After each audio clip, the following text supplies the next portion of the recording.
hope that's true. Let me make sure that I got all the things. Okay, let's make sure. I hope my mic is micing. Hello, Teresa. Good to see you. If you are watching in the replay, which most of you who are watching this will be watching in the replay, hello, I'm Bonnie Gillespie, and we are going to go through the overall wellness of your natal chart, your birth chart. How happy is it? We're going to use my sophisticated system of yays and boos. But first, have you hugged yourself today? Yes. Let's get over here. Hang on. Loop. Have you hugged yourself today?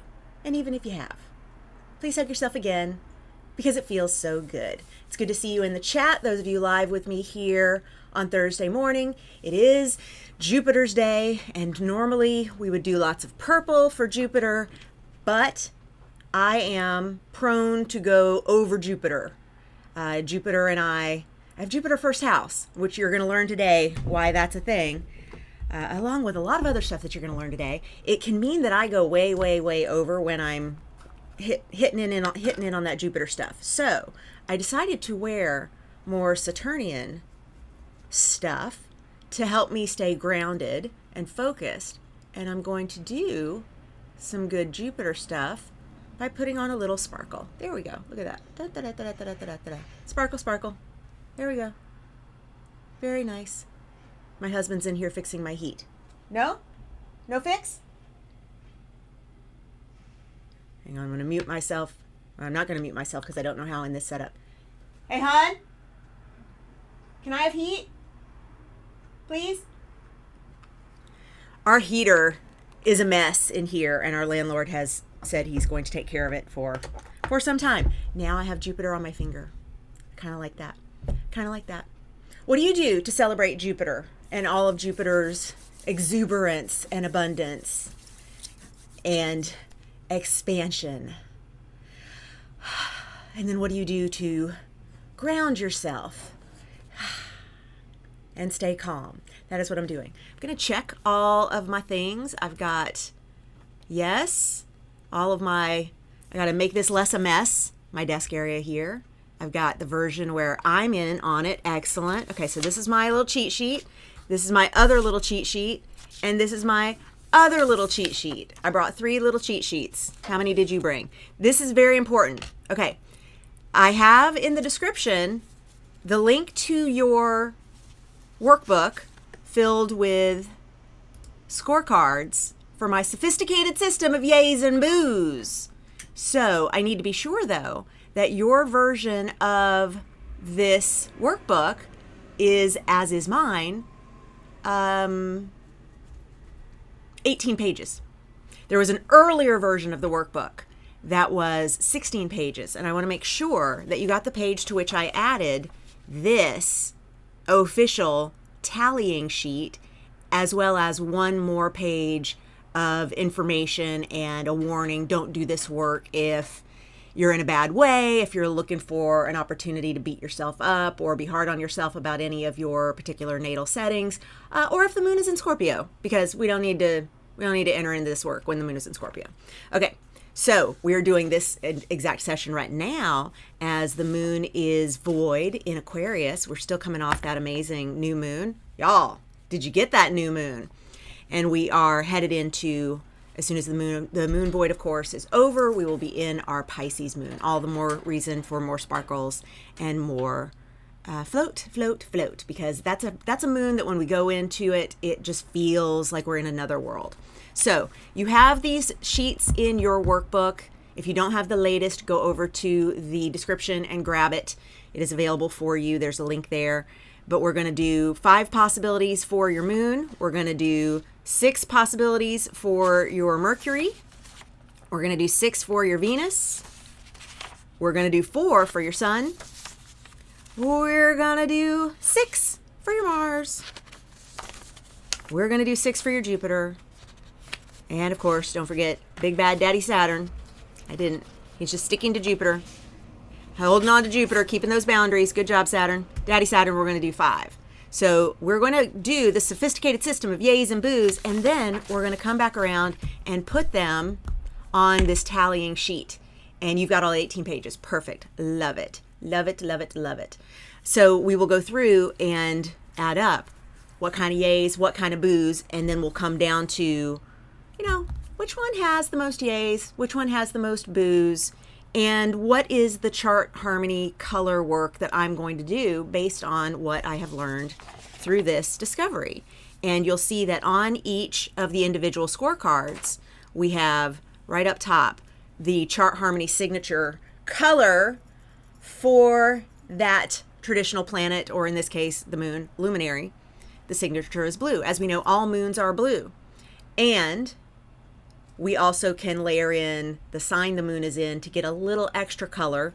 And you know that from the little sheet that's peeking out here, which is also in your workbook, this guide to the chart harmony color code. We also, if we need to consult it, have our cute little planetary rulers.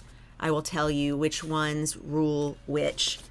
But I first want to get off of this share and come back over to just me to make sure that we orient this work. Let me give you where this came from.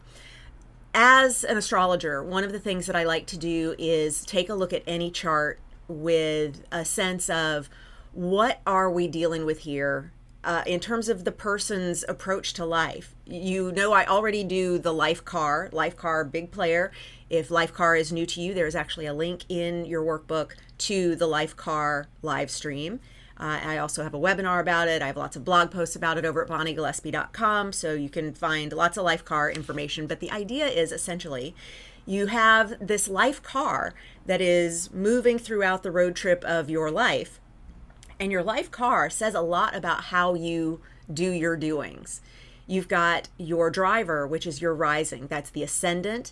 That is the sign that is on your first house. What is that first house ascendant sign, and who's its ruler?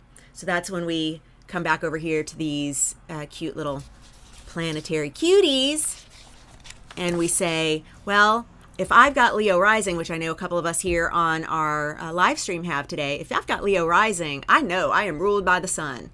The sun is the ruler of Leo. And this is marked up in your workbook with the actual glyphs and a key so that you can have all of that for your reference. But you're going to have a different disposition in life if your car is being driven by somebody who's fueled with this guy, as opposed to if you're a Cancer rising, which I know we have a lot of those in our world over here in Chart Harmony. And if you are Cancer rising, you're ruled by the moon. That little moon, that moon is wee. And this is not to scale.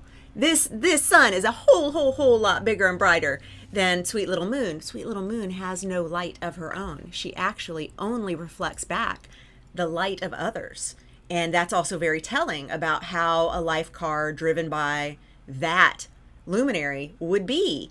Because, of course, a life car that is driven by reflection of others' lights is going to be very focused on what's going on out there, as opposed to how am I feeling, what do I want to do, whereas the sun and that Leo rising would be very self-sourced and how vital do I feel, how is my vitality today, and that's going to be a big player in how that person navigates the world. And I'm using the word navigates, and I should be careful with that because the driver of the life car is different from the navigator of the life car. The navigator of the life car is your sun sign. So when you're taking a look at your natal chart and you see where your sun is natally, that is going to be a big player in how you are navigating through life. That navigator is going to be saying to your driver, hey, here's where we're going. I've got the map, I've got the GPS, I got the Thomas Brothers guide, and we're going to head this way, that way, the other way, boss, boss, boss. And depending on what kind of sign that is, how bossy is it being? Is he being really bossy, or is he just being a little subtle? Is he being a little maybe passive aggressive? I'm using he, and it could be, let's just use they. They are going to be what? What kind of energy are they going to bring to the navigation driving experience? And we all know from having been on road trips in life that some road trips can be great and some road trips can be not so great. And a lot of it depends on the energy of the collected group. So we also have this fabulous backseat driver. And the backseat driver, okay, hang on. Am I having some hair? I am having some hair. It's not even a Leo moon and I'm having some hair. Okay. The backseat driver is your natal moon. So your natal moon, whatever sign that is in that back seat, making sure everybody's needs are met, checking in on, how are we? And sometimes we have a backseat driver that is legit backseat driving, coming along, tapping the shoulder and saying, are we there yet? Are we there yet? Are we there yet? And other times the backseat driver is asking, can we get off at this exit? Because I think everybody could stand a snack. I think we could all stand a snack. Yeah, let's go have a snack. Can we take a break? And then we have other backseat drivers that are in their own world. They're not actually looking out at what's going on the road trip. They are doing instead all the things that make them feel good in their world that they've escaped to. They're in their playlist, they're reading their book, they're playing their own game of license plate bingo. What do you do? What's your role? How do you like being in a car? I personally not a big fan of being in a car, even though I have the cutest car in the world. No, she's not for sale. I love my car. I love the Tic Tac so much. The mighty Tic Tac, which I've had since August 11th, 1989. I love my car so much. She's amazing. But as far as road trips go, that's not a road trip car. Do you end up being like in your own world, or do you chat when Keith and I would drive out to the hacienda? He drives, I talk, and I'm working out ideas, and he's helping. He's a lot like Silent Bob, as in Jay and Silent Bob and all the Kevin Smith universe. Keith does not say much, but when he says, and you go, ooh, that was good. That was deep. Teresa says, pillow, blanket, nap, LOL. Yep, that sounds good. I was one of those kids on the family road trips and it was always extended family. My mom and I didn't go on road trips, but she would send me off to the cousins every now and then. And the cousins, we would all go on a road trip. And I would be the youngest, but they would at least be somewhat closer in age to me. And so we could keep up with one another. And boy, oh boy, oh boy, would we get going on those road trips. And if I was told, Bonnie, we'll get there faster if you take a nap, I would then go to sleep, and then I would wake up and say, are we there? Because you said it'll go faster if I fall asleep. And I would fall asleep, but then I would wake right back up. And then I was like, we're not there yet. That is a lie. Don't tell me we're going to get there faster if I take a nap, because that is not true. Okay, I'm going to switch into my fizzy water. I always like to have one big glass of water before I do anything with bubbles. Okay, good. Got some road trips happening. Excellent. All right, so it's not, though, enough to know who's in our life car. That's good information. We like that. That says a lot about the disposition of the people that we've become, or that we're here to be. I mean, we're souls, spirits, came into these temporary skin suits and said, hey, let me be a human, and let me be a human during this wild timeline. I know. I got questions about that process. Like, was I given a full menu of all the places I could pick? Because, wow. So here we are in this space that we occupy.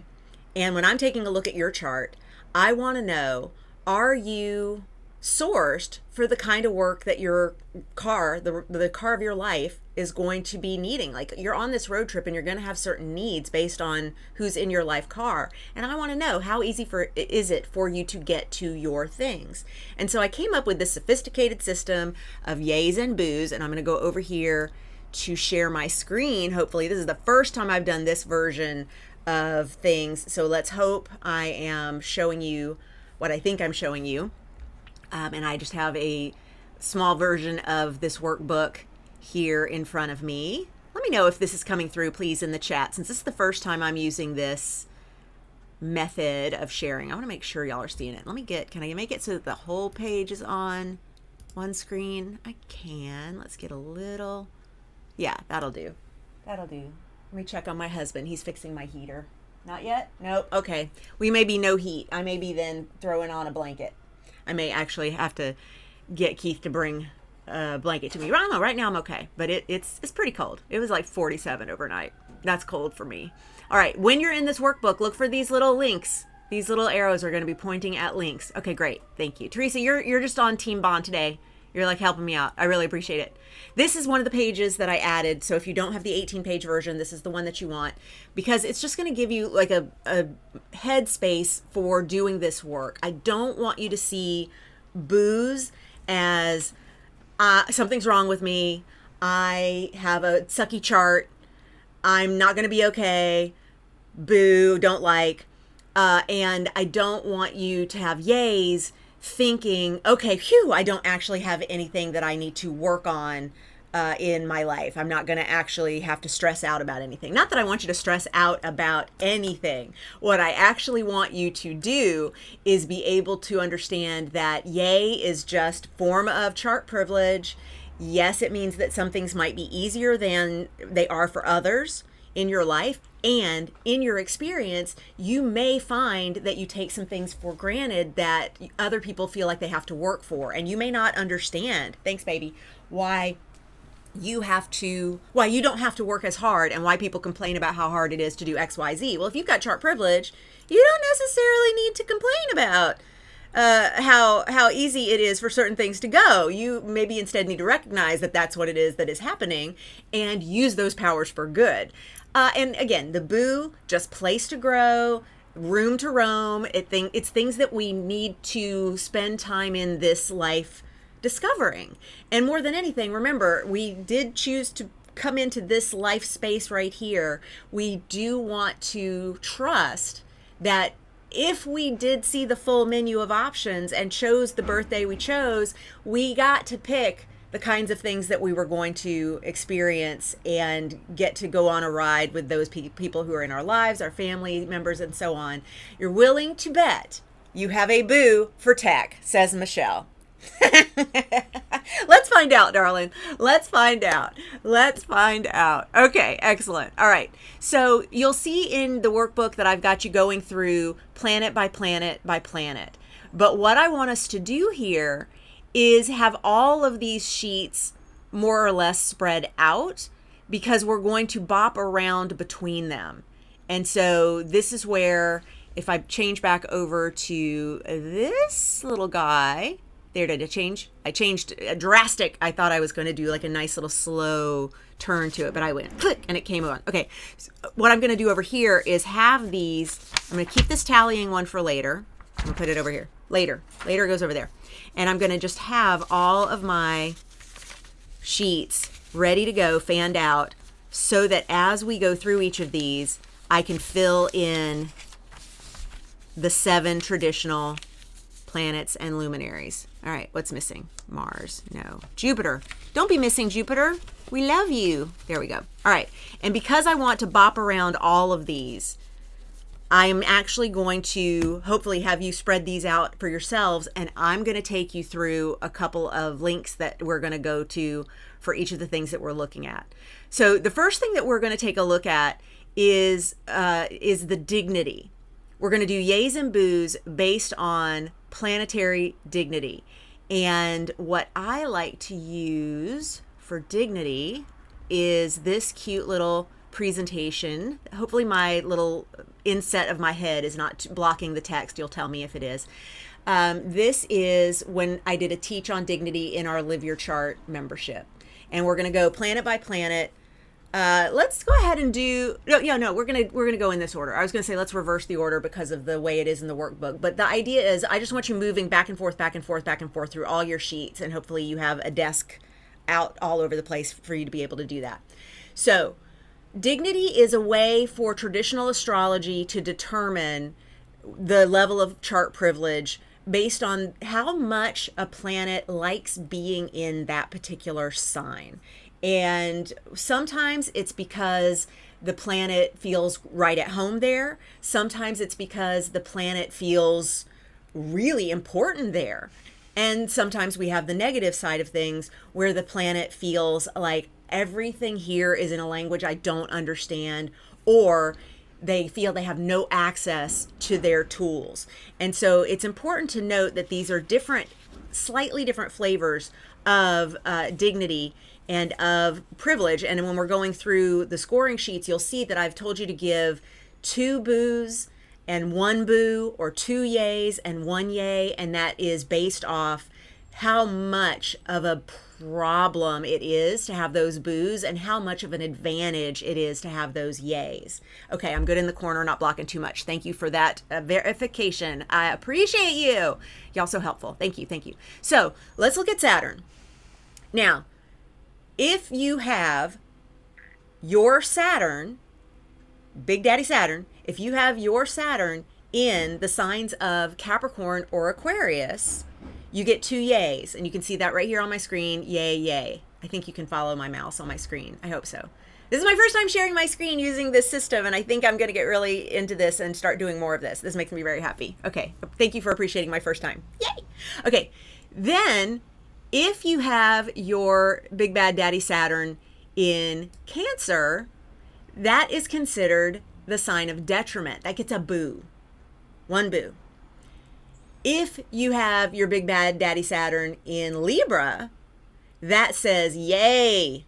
So we got 2 yays if it's Capricorn or Aquarius, because those are the signs that Daddy Saturn rules. So those signs, that planet, they're all doing great together. Because of course Daddy Saturn knows where everything is in those 2 signs. He built those critters. He rules those signs. He can find everything he needs there. But in something like Libra, he's treated like a celebrity. When Saturn gets to Libra, everybody goes, "Whoa! Yay, Daddy Saturn. Let's get some justice going. Let's smack down some rules. Let's have some law and order, and let's make it fair, fair, fair, fair," because Libra loves to sit in judgment. The reason Libra is so indecisive is because we need to know what everybody wants and what is going to make everybody happy. Daddy Saturn comes in and says, it doesn't matter who wants what. It's all about what's right according to the rules that we created, and I'm all about the rules. Saturn loves being in Libra, but not as much as he loves being in Capricorn or Aquarius. So we've got the 2 yays for Capricorn, Aquarius. We've got 1 yay for Libra. We've got a boo for that Saturn being in Cancer, because as you might imagine, Cancer Cancer and Leo, in fact, actually, is not just, sorry, I misspoke, because Cancer and Leo are both signs of luminaries shine and either light up the world and the vitality of the world. You know, it is that Leo self-centeredness for a reason. It is leading from the heart, centering yourself. And Saturn doesn't like that.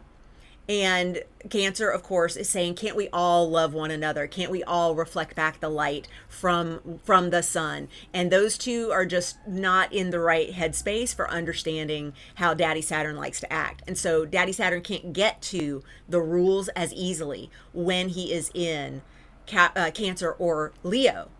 And so that's 1 boo. But even worse, and again, I'm using these extremes, and I don't want you to put it into, I need to hate myself because I've got a Saturn in Aries. No, it just means Saturn in Aries, you're going to get an opportunity to do some chart harmony. You are going to get to do some things that help your Saturn in Aries actually connect. And so how does a Saturn in Aries connect? Well, Saturn is saying these are the rules for all of the population, for all of the people. Again, let's take a look at the signs where Saturn does great. And it's where there is a collective. It's where there are systems, where there is a government, an institution, a rule of law. And when it comes to Aries, Aries is brand new.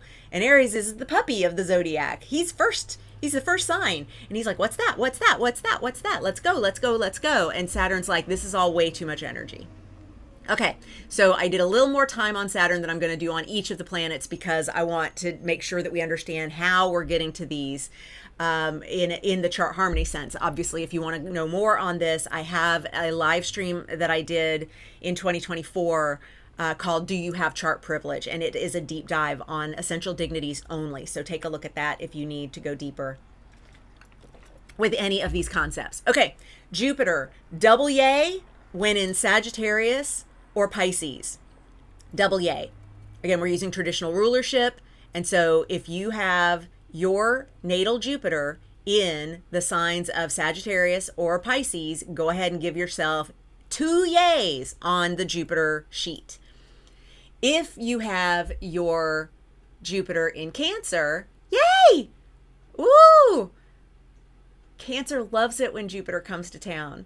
Oh my gosh, please, more Jupiter. Yes, more abundance, more of everything, more yes, more good, more happy, more safe. Yes, it feels good. It feels good. Absolutely. Cancer feels like such a receptive space to Jupiter. It is safe to do all the growing and all the expansion for that combo there. Now, when we get over to our boos, we've got the signs of Gemini and Virgo being the sign of a single boo detriment for Jupiter. Now, here's why. Jupiter likes unconditional acceptance of let's grow. Unconditional acceptance of we are going to get as big as possible. Pisces, Sagittarius, they have no boundaries. They have no limits. They are, yes, let's go, let's go, let's go. As far as we can possibly go. Let's go to the depths of the water in Pisces. Let's go to the ends of the sky for Sagittarius and all that fire. But Gemini and Virgo have very different ways of looking at all the spaciousness. And with Jupiter's energy is a lot. And so Jupiter in Gemini, which is actually what we have right now transiting, Gemini is always going, well, what else? And what else? And what else? And they're curious about what else is there? What are my other options? And Jupiter is like all the options simultaneously. Come on, that's it's all things all at once. And Gemini's like, yeah, I'm gonna need to see what else there is to look at. And meanwhile, Virgo is over there making a list of every single thing. Jupiter's going, it's infinite. You can't make a list of all the things because it is all the things all the time. You can't, there's no list. You'll never be done writing. And Virgo says, I don't believe that. I believe I can write enough things that I will have the list of all. So there's a little bit of a disconnect in how they communicate. We get a double boo though when Jupiter moves over to Capricorn. Jupiter in Capricorn, boy, this is a kind of bumping heads relationship, because Jupiter comes in and says, expand, grow, trust. And Capricorn says, I believe that hard work is rewarded. I'm going to need to see your work. And Jupiter is like, I can't show you my work. I can just show you the answer. Sagittarius, Pisces have no problem with don't show your work. Capricorn, Virgo, Gemini, they want to see your work. They want to see your work. Okay, hopefully this is clicking. Tell me in the chat if you are having any issues or concerns or questions about how to score these on your workbook pages. Okie doke. Excellent. We've got Mars. Same thing of this order of operations here. We get double yay for the signs that Mars rules, which is Aries and Scorpio, again, for traditional rulership. I know that Pluto rules Scorpio in modern, and we're not doing modern rulership for today's teach. If you want a little bit of that, we did some in the Decans conversation, but for our conversation here, we are looking at the traditionals. And so Mars is completely comfortable, completely at home in Aries and Scorpio, and feels like a rock star when visiting Capricorn. Mars gets to Capricorn and says, I am here to cut people. I am here to slice through all the decision making that needs to happen. I am here to take action. I'm here to help you do passionately the things that you want to get done. And Capricorn says, great, let's get to work.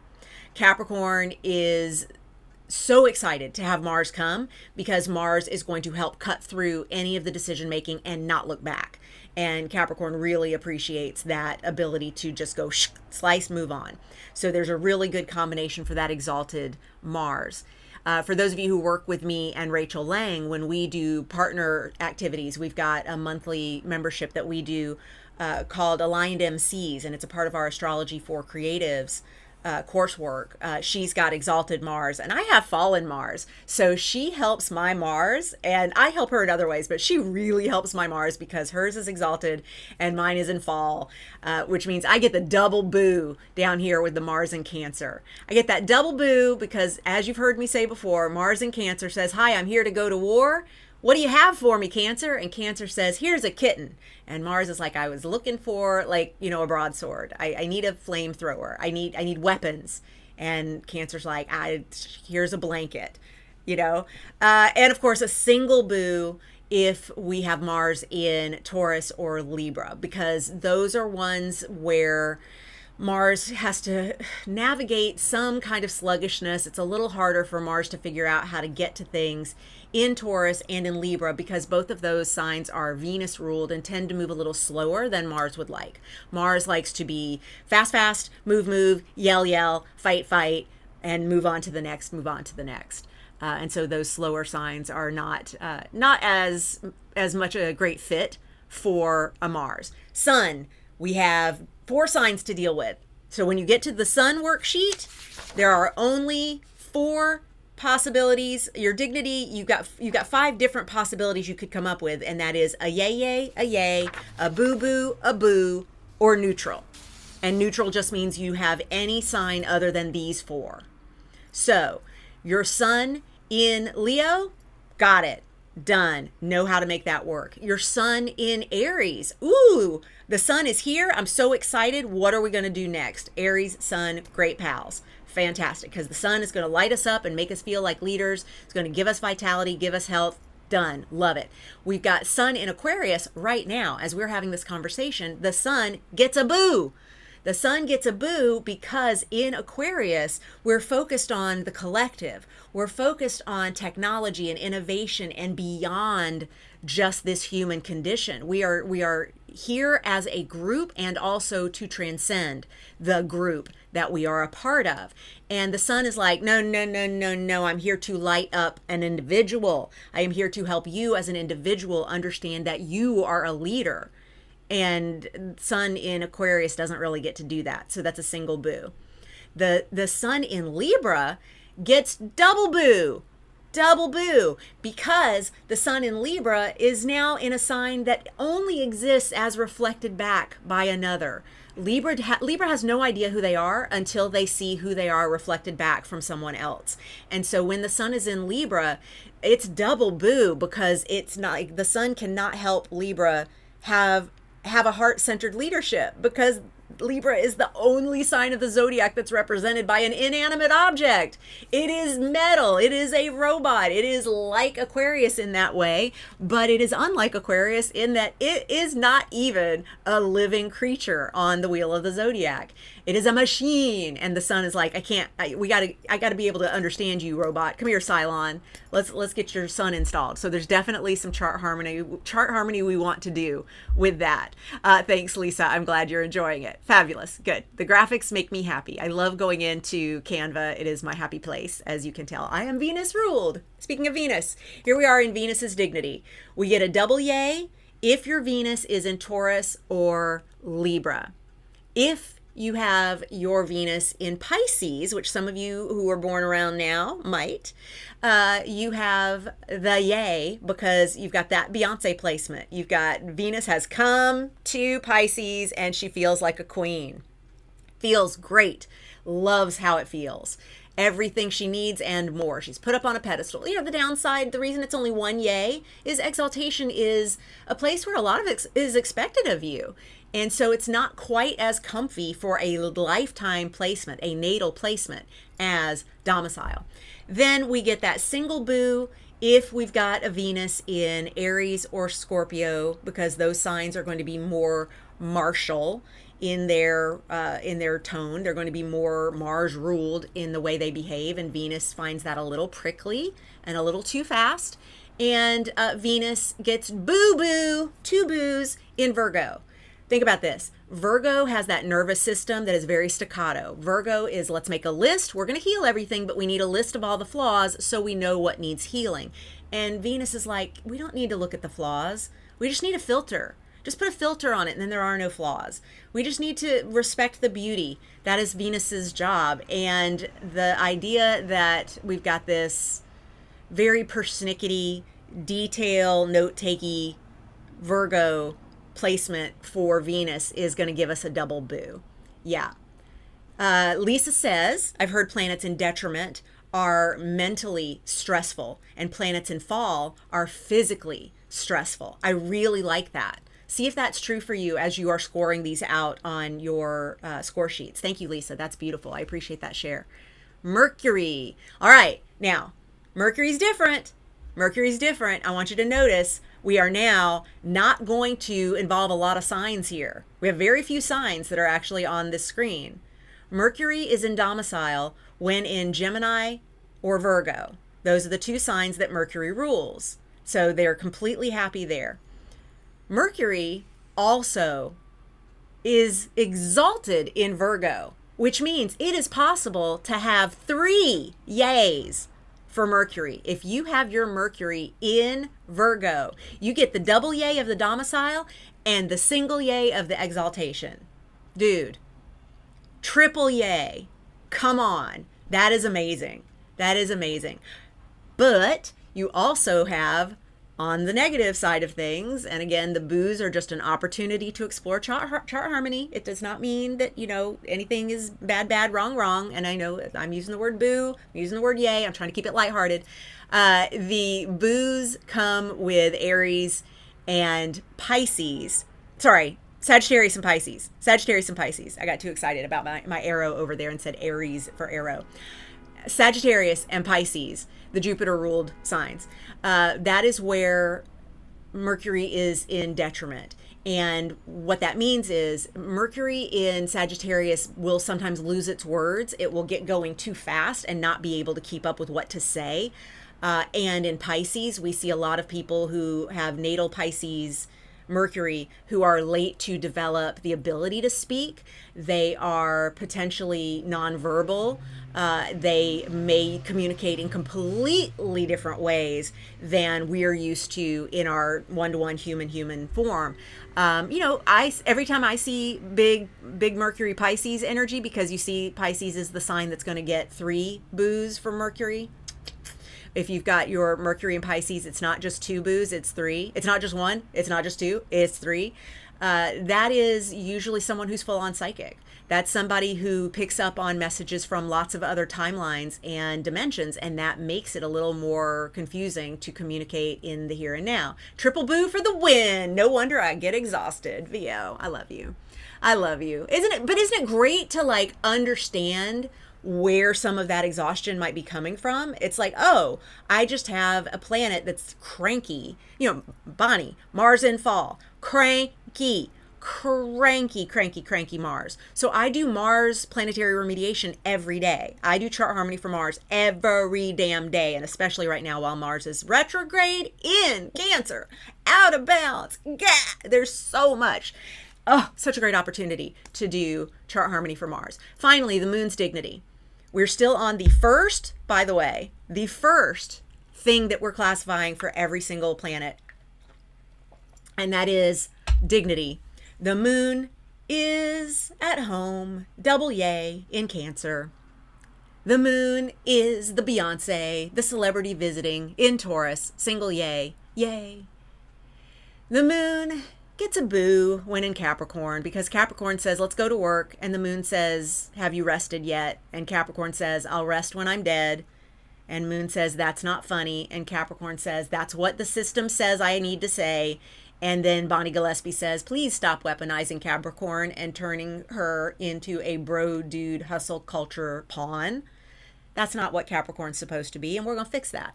And I'm a part of fixing that. That's what chart harmony is here to do. We're going to fix it. She's still never going to really be comfortable with the moon situation, but we can stop weaponizing her. Okay. And then finally, when the moon is in Scorpio, she is in fall. She gets double boo.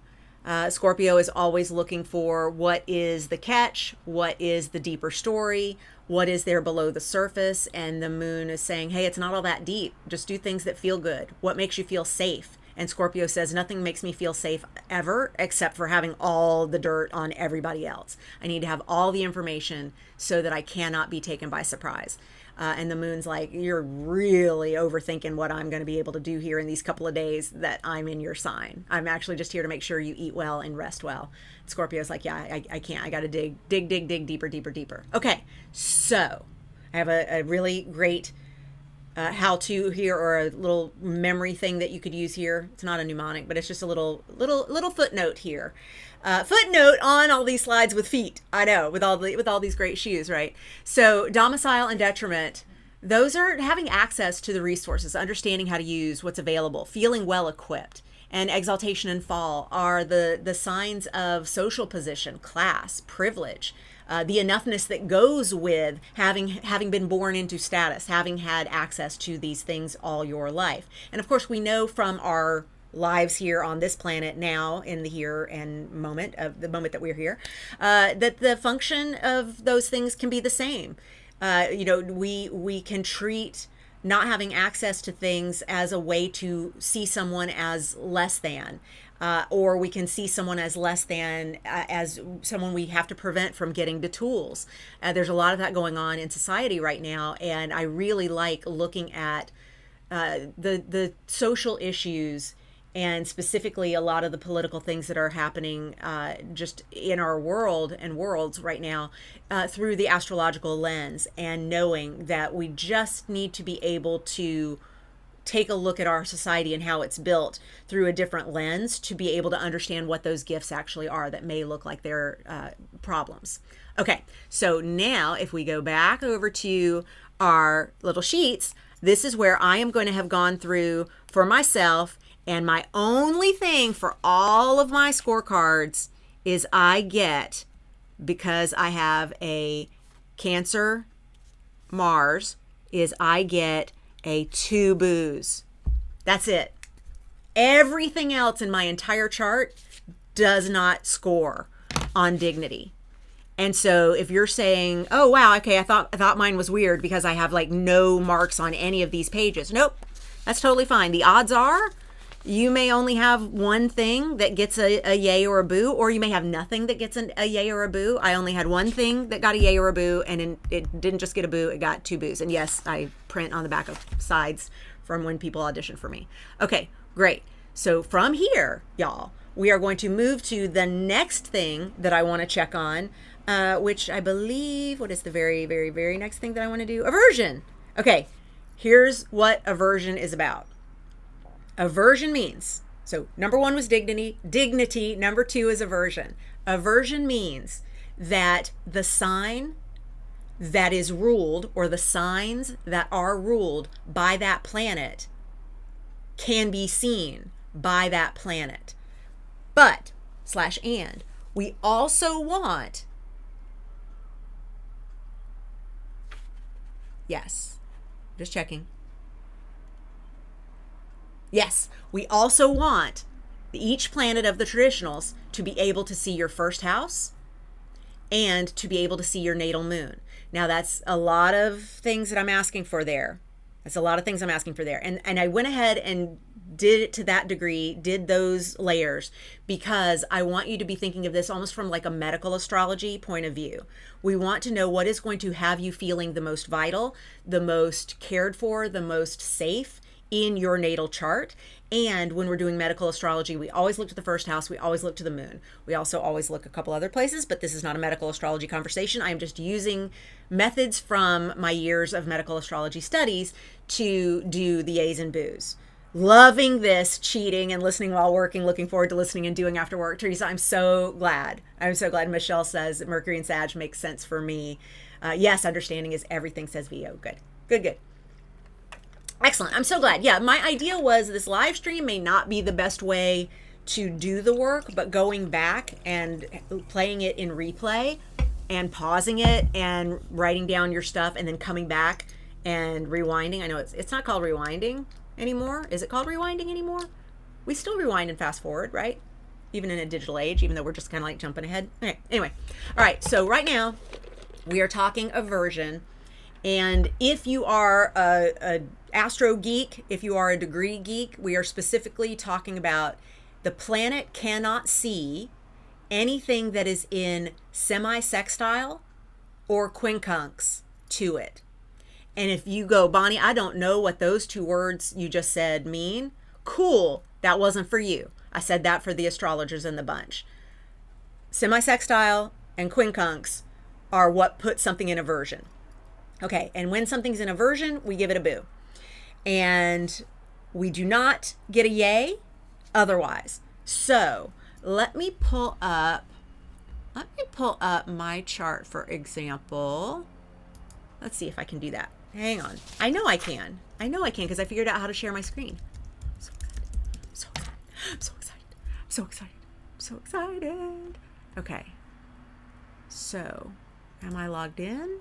I am logged in. Yay. Okay, excellent. I am logged in. That means I can get to my chart. I am going to go to, okay, let me share my screen at this point. Okay, so I am in astro.com and I'm doing my chart. I'm doing a natal chart wheel. I am going to go to,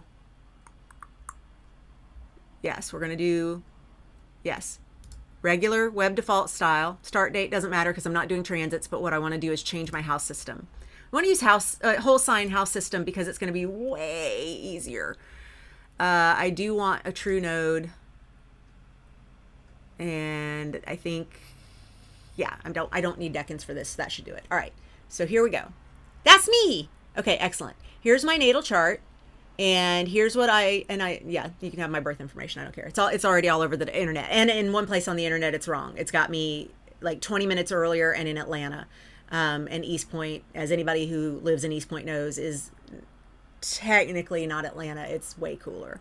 But it is. It's a part of Atlanta. Anyway, okay. So here is my natal chart, and aversion is going to mean that the planet cannot see because of the angle at which it sits. Okay, so we're going to go through planet by planet, and let's just do it in the same order that we did the dignity. Since we already did the no diggity that direction, we'll do it again for aversion. So we're going to actually go backwards from the way the sheets are in your workbook. We're going to start with Saturn. So is Saturn able to see the first house? Here's the rule of thumb. The planet cannot see the house next to it on either side. So like if you're looking at me in the monitor right now, you could see here I am. I can't see what's right here and I can't see what's right here because my peripheral vision does not go that far out. So your very next door neighbors, those two signs right there, cannot be seen. So I need to make sure, does this sign have a problem with that? No, because what we're looking for is signs that Saturn rules. Saturn rules Aquarius and Capricorn. So this is Gemini, this is Aries, not a problem. But also in aversion are going to be the ones directly across the street from those next door neighbors. And so that means my Saturn also cannot see Sagittarius. Okay, so let's see, is that a problem? Is Sagittarius ruled by Saturn? No, not a problem. Great. So then we go to Aries and say, Saturn cannot see Libra. Is Libra ruled by Saturn? No, not a problem. However, it is my first house. And if we go back to the worksheets, I'll just hold it up rather than switching back real quick. If I go to my Saturn sheet here, I'm going to note aversion. There are no yays for this line. Score 1 boo if your natal Saturn cannot see Capricorn. I don't have that one. Score 1 boo if your natal Saturn cannot see Aquarius. I don't have that one. Score 1 boo if your natal Saturn cannot see the first house. Oh, I got a boo. And score 1 boo if your natal Saturn cannot see your natal moon. Where's my moon? In the first house. I just got 2 boos.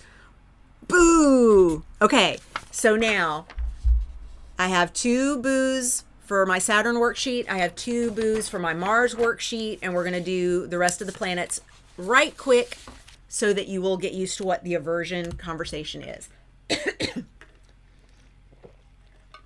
And because I know you want to know, let me go to me for a second. What does aversion feel like? What does it feel like when you have a Saturn that cannot see your first house? Well, Saturn is boundaries. Daddy Saturn says no. Daddy Saturn says structure, limits. And the first house is like our whole body, our whole personality, our whole being in medical astrology. And my moon is there, which means it's how I feel safe. So Saturn can't see the place, therefore cannot create good boundaries around my body, and how I feel safe. Check and check. I have lived a life in which I have been in trigger warning inducing unsafe conditions. And when it comes to my physical body, I have that joint thing, Ehlers-Danlos syndrome, EDS is what it's known as out in the world, where I can hyper bend everything like a contortionist would because my joint tissue doesn't have enough of rigidity. And so I can just like I broke my wrist sweeping the porch from my mom when I was in the 8th grade, 7th grade. Doesn't matter. Somewhere in there, somewhere around age 12, 13.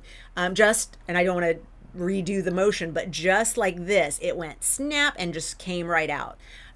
These are the kinds of things that no boundaries to the first house can feel like. So the lived experience of a planet not being able to see certain parts of your chart, that means that there are going to be things that feel disconnected to what it is that planet is here for, what that planet does. So next we're going to move to Jupiter.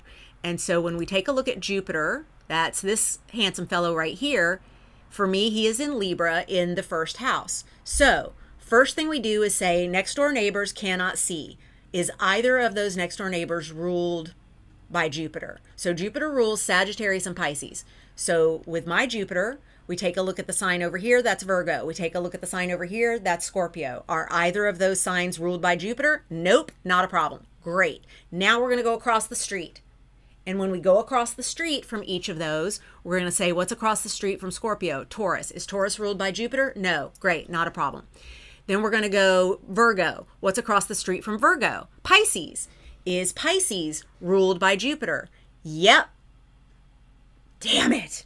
I just got a boo because my Jupiter cannot see Pisces. And how does that feel in my lived experience? It means I have a 6th house that doesn't feel terribly lucky or blessed or abundant. And that's my day-to-day freaking operations. It's also a big house in medical astrology where I've had a lifetime of, I was born with my feet turned like this. That's that whole, again, joint thing, blah, blah, blah. But I also have my North Node in Pisces, and it means my Jupiter cannot see my North Node in Pisces. And as I am living toward my North Node in Pisces without Jupiter's guidance, I am terrified. And you've seen me over the past few years doing more to lean into my North Node in Pisces, and I have to do it without the connection of Jupiter. And so I do chart harmony to bring Jupiter into my Pisces 6th house every day, even though from my birth chart, he can't see it. So then we ask one more question. So I have one boo so far. We ask one more set of questions about aversion. And it is, can Jupiter see the first house? In my natal chart? Yeah, because he's in the first house. And can Jupiter see my moon? Yeah, like he's right next to it. So he's right there heaping blessings on that moon. Okay, so then I go to my Jupiter sheet and I'm going to give myself one boo because I have one planet in aversion to my from Jupiter. I have one planet in aversion. I'm looking at the chat here. Connective tissue. Yep. Never ceases to amaze me how literally astrology can show up. Right, Kristen? I know. Okay, next up, we are going to go to Big Bad Mars. All right, Big Bad Mars, here you are up in Cancer in my natal chart. Y'all, in addition to having 15 natal squares, I got some not happy planets in my birth chart. Here's what's funny. I was going back and looking at my mom's nodal returns because my mom was born with North Node 4 degrees, and you see mine is North Node 3 degrees 44 minutes, and that means that I was born during my mom's nodal return when she was 37 years old. And we get the nodal return every 18 and a half years, so it was the second time she had had a nodal return in her adult life, and it was a pretty big deal. I mean, she was obviously at 37 back in the 1960s, 1970s. That was ancient to have a baby. Like that was a very late in life baby. Her 2 kids before me, my brothers, were 18 and 16 when I was born, like way older. Actually, one was 17, the other was, anyway, Irish twins. You know how that works. Like they were born when my mom was a teenager and a 20-year-old, and then here comes me. Okay, so I looked to see why, like where our nodes were returning, and when is my mom's nodal return versus when is my nodal return, and all that. And because obviously us having the same node, we were very, very soul connected. And at my birth, that was a big story. Mom talked about a lot, just how my coming into her life opened up her entire spiritual journey and her entire quest to know more and become an astrologer and ultimately have great success with that. So all of that is tied to that moment for her. They tried to induce labor a week and a half before I was born, because as you can see, I was born on July 11th and it was a Saturday. Her doctor, because she was considered a high-risk geriatric birth because of how old she was when I was going to be born, 37, like that was very old back then, and her doctor was going to be out of town for the 4th of July weekend. And so they so did not want me to be born over the 4th of July weekend that they induced labor, or tried to, on July 1st. And I went back looking at the astrology of July 1st, and y'all, my mom's nodal return happened late on June 30th. And I'm like, they tried to induce birth so I would have the exacter match of node to her. And I was cracking up at how I was like, yeah, no, I'm not here for this. I'm not coming until next week. I'll see y'all in 10 days. I'm not looking to have a July 1st birthday. I needed that Libra moon. I really did. Okay, so here we go. Back to the story of Mars. Mars, aversion. Can Mars see the houses next to it? No, you can never see the houses that are right next to you. What are those signs? Remember that Mars rules Aries and Scorpio. So what we're looking for is, do I have an Aries or Scorpio problem? So we've got Mars can't see Leo. Is Leo ruled by Mars? No, not a problem. Okay, Mars cannot see Gemini. Is Gemini ruled by Mars? No, not a problem. Great. Now let's go across the street. We're going to go now across the street. So Gemini's across the street neighbor is Sagittarius. Does Mars rule Sagittarius? No, not a problem. Great. Across the street from Leo, we've got Aquarius. Does Mars rule Aquarius? Nope, not a problem. Great. So as far as that is concerned, we're golden. But now we got to take a look at that first house situation. So can Mars see my first house? Yes, he can. And can Mars see my moon? Yes, he can. It's not the best way for him to see them because he's seeing them from a square, but we will get to that part of the conversation when we get to affliction. But for aversion, Mars is actually good. So for once, I don't have to give Mars any booze. He got plenty on the last round. So now we're going to go over here to the sun, which is right next door, just a few degrees away. We've got my sun, again, same places. Can the sun see the next door places? And the sun rules Leo. So the first question is, can the sun see Leo? Nope. There we go. I get a boo. I do. I get a boo. The sun in my chart cannot see Leo, the sign that he rules. And I don't have to look at Gemini or Sagittarius or Aquarius because we already hit the one thing that we know the sun rules, and I got a boo. And then the same questions that we had for Mars.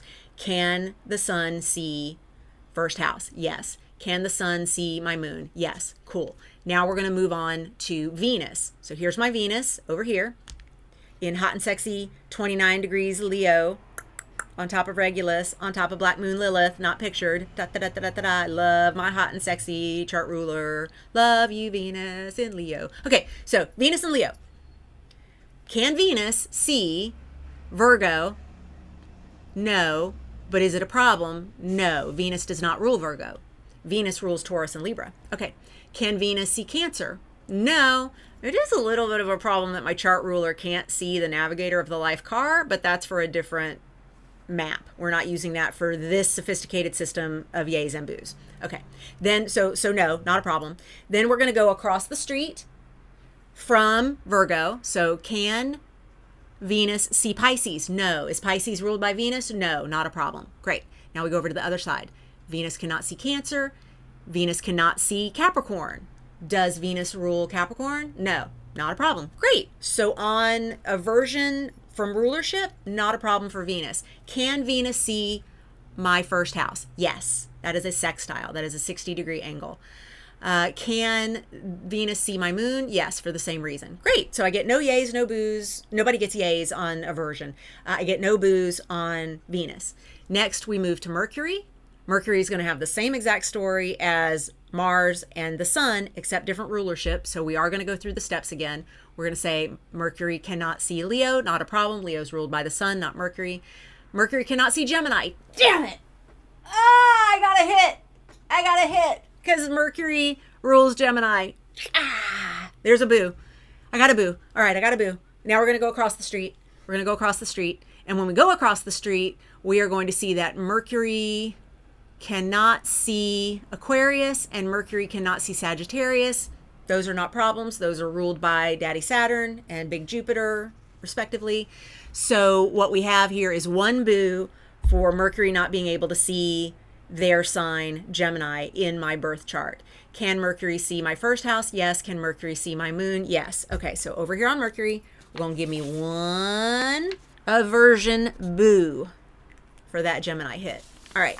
And then finally, the moon. Let's take a look at that sweet moon. Okay, moon, you cannot see what is over here and what is over here. So you cannot see Scorpio. Not a problem. Scorpio is ruled by Mars. You cannot see Virgo. Not a problem. Virgo is ruled by Mercury. Okay, so let's go across the street on both of those. Can the moon see Taurus? No. That's okay. Taurus is ruled by Venus, not the moon. Can the moon see Pisces? No. That's okay, because that's ruled by Jupiter. Okay, so no boos on my moon for those rulerships. Then, can the moon see my first house? Yes. And can the moon see the moon? The moon is the moon. Ba-ba-ba-bum-bum-bum. We're done. Do you have questions about aversion before we shift to the third thing? Oh, I need to show you the sheets. Yeah, I know Kristen has said in the chat, the hubris of the medical system just baffles me. Yeah, the idea that the priority was get this kid out so she's not, I mean, I get it. My mom probably was all for it because she didn't want to, she's probably done carrying a kid. Like, first of all, because it gets uncomfortable, I'm told. But also the whole, like, we don't want you to have to get to know a whole new doctor and a whole new situation if Bonnie wants to come on the 4th of July. But I mean, yeah, I know. It's just, things are so different. There was a time when your doctor would recommend a certain kind of cigarette for you to smoke while you were in the lobby waiting for your doctor's appointment. So, there's a lot. Okay, so now we're looking at, I've got a Mercury boo for aversion. I have a Sun boo for aversion. I still have the 2 boos for dignity on Mars. I have 1 aversion for Jupiter boo, and I have 2 Saturn boos for aversion. How are you doing? How's everybody doing? If I wanted to, I could go through now and start using hash marks, but I'm not going to do that. I'm going to save that. Until we're back at orienting ourselves to all the things. Okay, cool. So now we did dignity, then we did aversion. Now we are going to do stationing or retrograde. And for this, we need a link. I am definitely going to share it in the chat and in the description with some time code later for those of you watching after the live chat. But there is where we are going to go. And I am going to take you there with a screen share. Again, you'll let me know if I've made my head in the way, but I think there are so many ads on this webpage that I'm only covering ads. Yay ads. Okay, so we are at astroseek.com, and that's astro-seek.com. They have tons of stuff, so do not overwhelm yourself. We are taking a look at retrograde planets, and so the link that I gave you here will take you to the retrograde planet calendar. Now, the first thing I do when I get to AstroSeek is I change to my local time zone.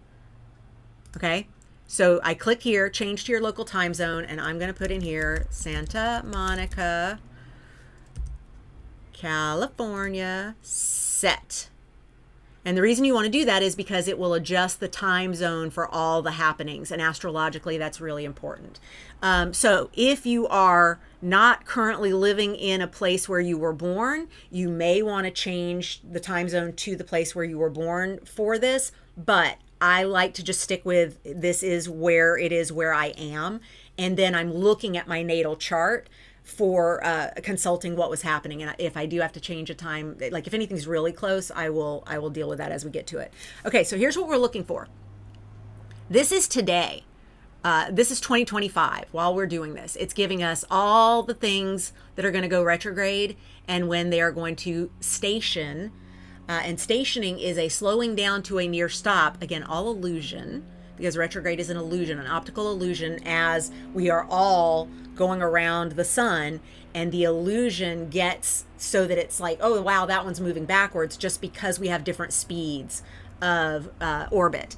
So what I'm going to want to look at is something at a specific point in time, which I want to go back to when was, when do I want to do this? Planetary positions of this moment? No. Monthly astro calendar, astro transits, No, I want to go to monthly column. Here we go. Monthly column layout. Okay, this opens in a new tab. That monthly column layout goes from 1800 to 2100. We're going to be able to look at a lot of dates here. And right now it is looking at 2025. I was born in the middle of 1970. So I'm going to want to go to the middle of 1970 to see what was the retrograde / stationing situation.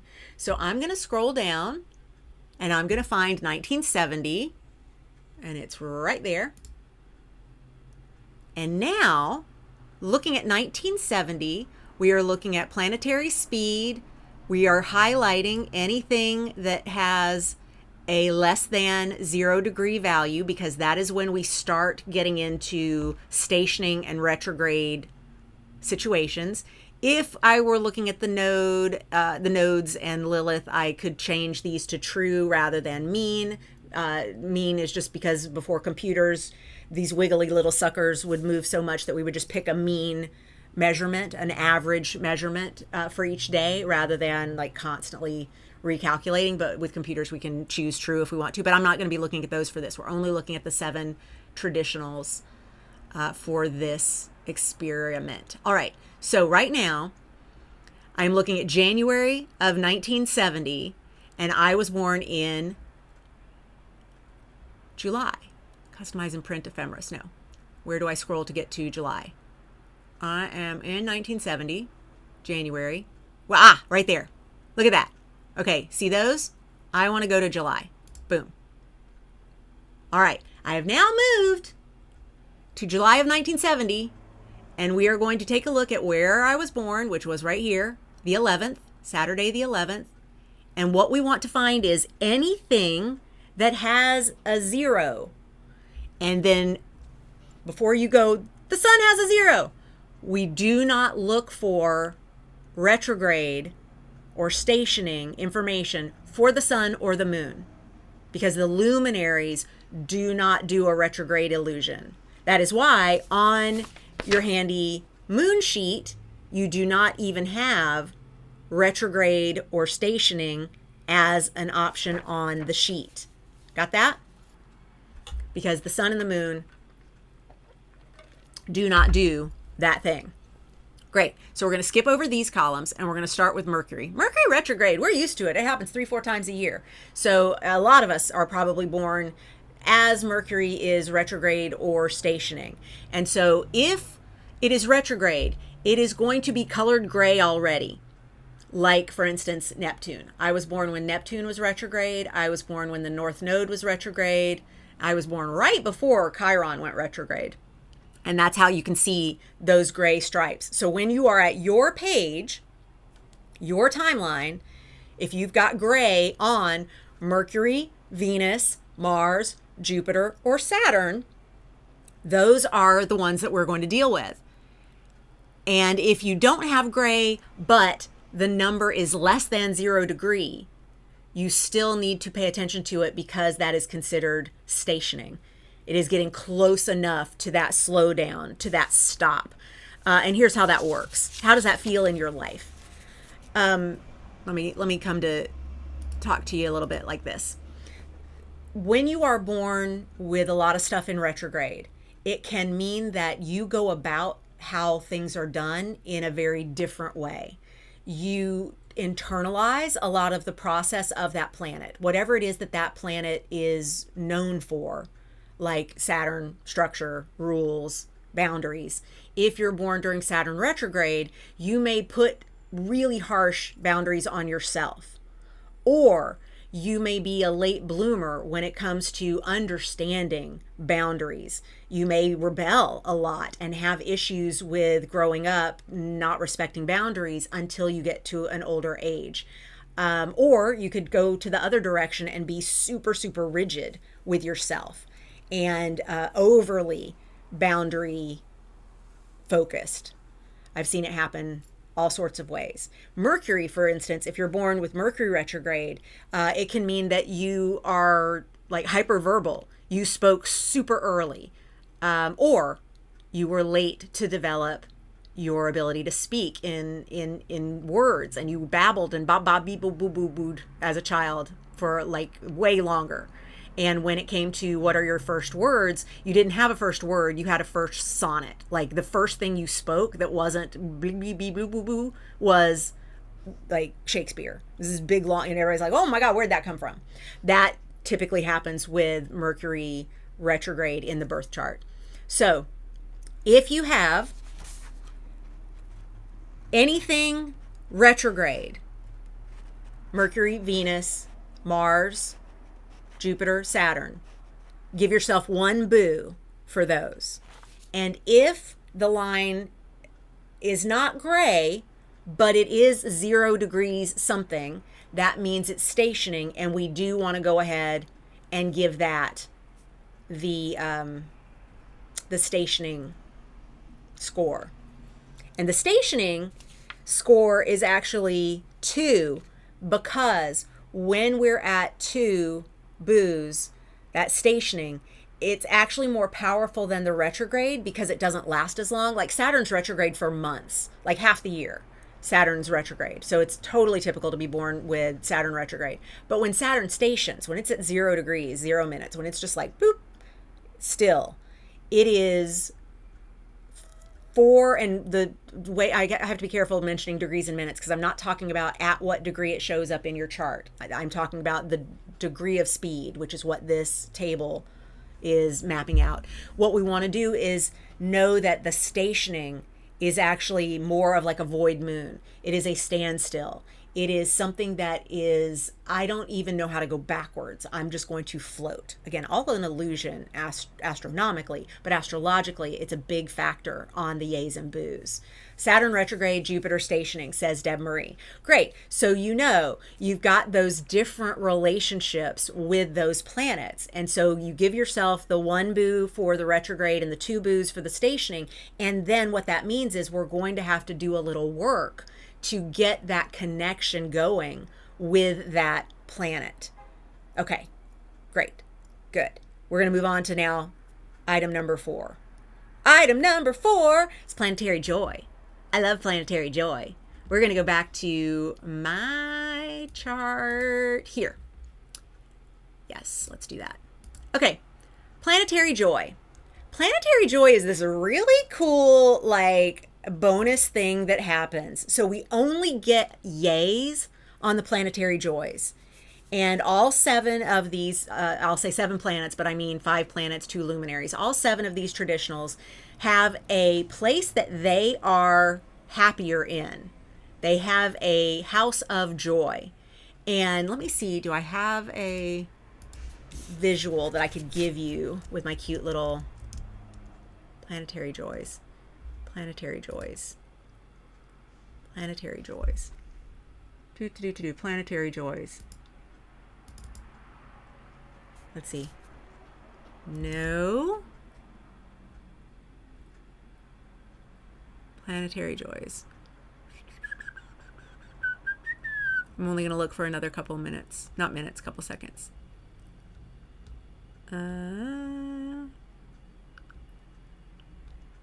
Planetary joys. Let's look at you. Let's look at you. Nope. Okay. All right. So I'll just tell you. That's okay. We can do that. All right. So back over here. Oh, y'all didn't go with me. I'm over here. Okay. There are certain, we don't have to look at my chart for this. I can just tell you. There are certain places that the planets like being more than others by house. Doesn't matter what sign. And so I really love this because the planetary joys give us a way to get yays in our worksheet, in our scorecards, even if we got tons of boos, because there are houses that are more comfortable for each of the planets. And it goes with sect. So if you've heard of sect and sect light, if you're a day chart or a night chart, it kind of goes with that. It doesn't kind of go. It goes with that. And so we will start with that day sect. Well, no, people always start with day sect. Let's start with night sect. So the night sect is Venus, Mars, and the moon. The moon loves to be in the third house. If you have a third house moon, give yourself a yay. Why does the moon love being in the third house? Because the third house is community and siblings and close friends and your neighborhood and communicating. It's how you learn and grow as a child. It is how you check on each other. It's social media a little bit now in modern times. But the moon loves being in a place where she can check on the fam. And that makes sense because that little nuclear family group, that close-in friends, the cousins, the siblings are a part of the third house. Okay. Venus joys, this is the phrase, Venus joys in the fifth. So Venus is in her house of joy when she is in the fifth house. So if you have Venus in your natal chart in the fifth house, she loves being there. The fifth house is where we take risks. It's where we get frisky. It's where we have children. It's where we express our childlike glee. It's where we step onto the stage and allow ourselves to be seen and pick up some of that spotlight glow. And so it's where we have affairs and play the lotto. And these are things that Venus is like, yeah, let's do it. Let's go get that good stuff. Let's do some debauchery. Yes, please. Fifth house, Venus, yes, good fit. And Mars really loves being in the sixth house. So this one is fun for me. Mars likes being underground, first of all. Mars is always happier in the bottom of the chart because being in the bottom of the chart, he can rule the underworld, which is what he would like to do. He also can creep around in the basement and do things in the dark that are good things for Mars to do. He can stoke the flames. He can actually get us motivated in lots of ways. So it's helpful to have him there. He loves being in the sixth house because the sixth house is where we have our day-to-day doings. And a Mars in the sixth house is actually good at motivating us in the day-to-day. It's helping us get things done on the regular. It's a good kind of fire to have medically as well. And it's only if it's in bad shape because it's retrograde or stationing or in aversion to the signs it rules or it was out of bounds, which we're going to get to in a moment. If it's in bad shape or if it's in the sign of its fall, also in the sixth house, it could be doing some damage on help. Motorcycle gang. No, just single motorcycle, but loud.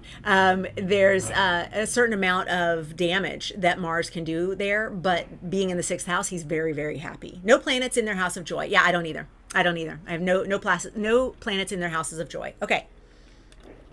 Next, we go up to the top of the chart and do the day chart, the day sect committee, that team.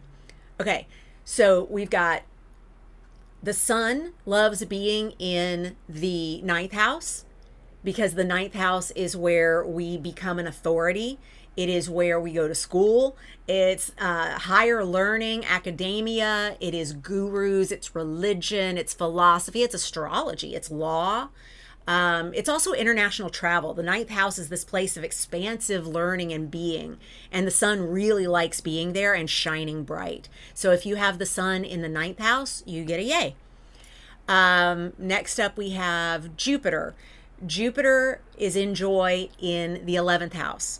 Jupiter loves being in the 11th house because the 11th house is the house of the collective. It's the house of all our friends, our audience at large, the people we're here to serve, the community that we came in to take care of, our fan base. Again, extended group of friends, the collective energy, the activism and the progression that we want to make, the progress that feels important to us is all a part of the 11th house. And Jupiter loves growing there. Oh my God, Jupiter loves the amount of growth that can take place there. And then Big Bad Daddy Saturn loves being in the 12th house, very much like Mars loving being in the 6th house. Daddy Saturn loves being in the 12th house because the 12th house is mental health. It is systems of imprisonment. It is structures that rule our lives without us knowing how.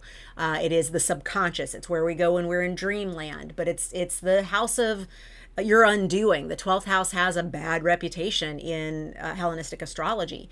You know, the house of your undoing. And I think some even call it the house of your self-undoing. So it's like the way that you are going to mess yourself up is your 12th house. And what I look at that as a today astrologer is, yeah, that's mental health.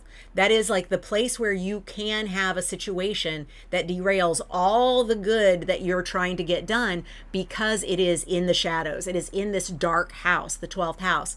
And Saturn loves the structure of that place that's very dark otherwise on the top half of a chart. So it stands to reason that Big Bad Daddy Saturn likes being in the 12th house. So give yourself a yay if you've got Saturn in the 12th. Finally, Mercury. Where's Mercury?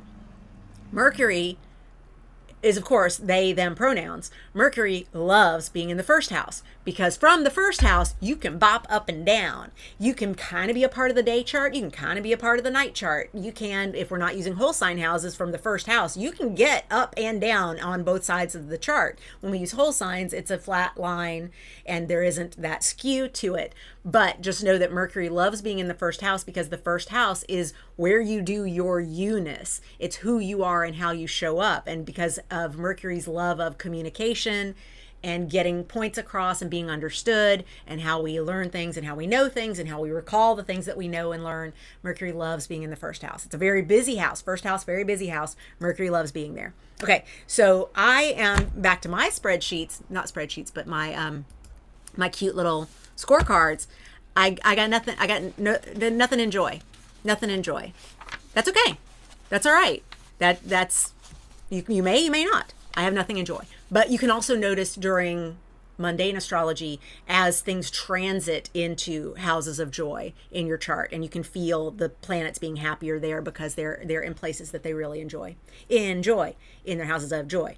Okay, now we are going to do out of bounds. All right. So when you've got a planet out of bounds, this is where you are going to give yourself a boo if a planet was out of bounds at the time of your birth. Not all planets go out of bounds, and some of them go out of bounds all the time. So it's really easy to have an out of bounds planet at birth. This is the calculator that we are going to use for that. Let me give you, look at that suggested Google bird flu eggs prices. Don't suggest that to me. I'm not Googling that.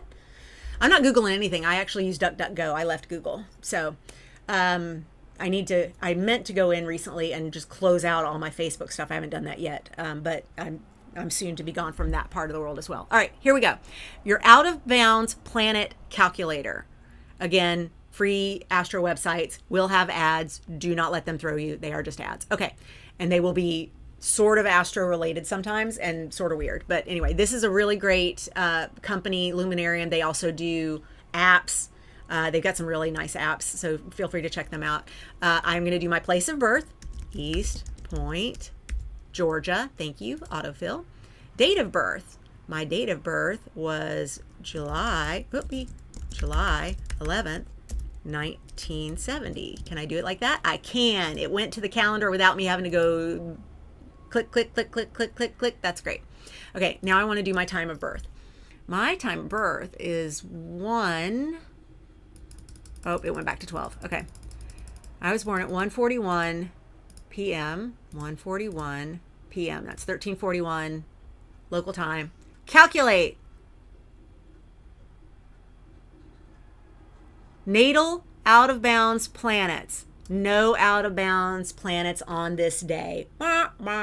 So I get no boos for out of bounds. I love that the word boo is out of bounds. OOB, backwards. OOB. Isn't that cute? Okay, out of bounds. I have no boo out of bounds natal planets.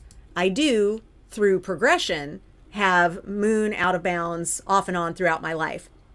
And so these are interesting to track. I like putting these on the calendar. Again, we're looking at, what do I look at when I first put eyes on someone's chart?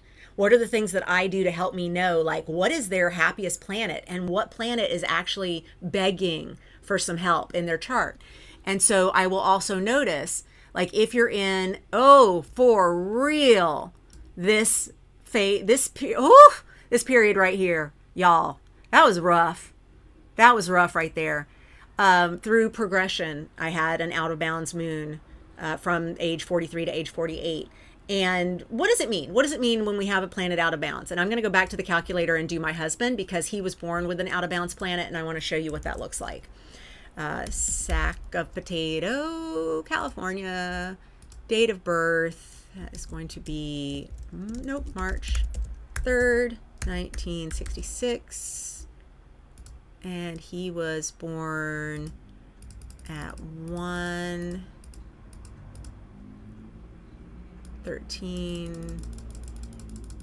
a.m. Oh, it made it 2 o'clock. Make sure you catch that. If you're using this little arrow thing, it will change your hour after, if you go over to minutes and roll it over the cross. Okay, all right, so anyway.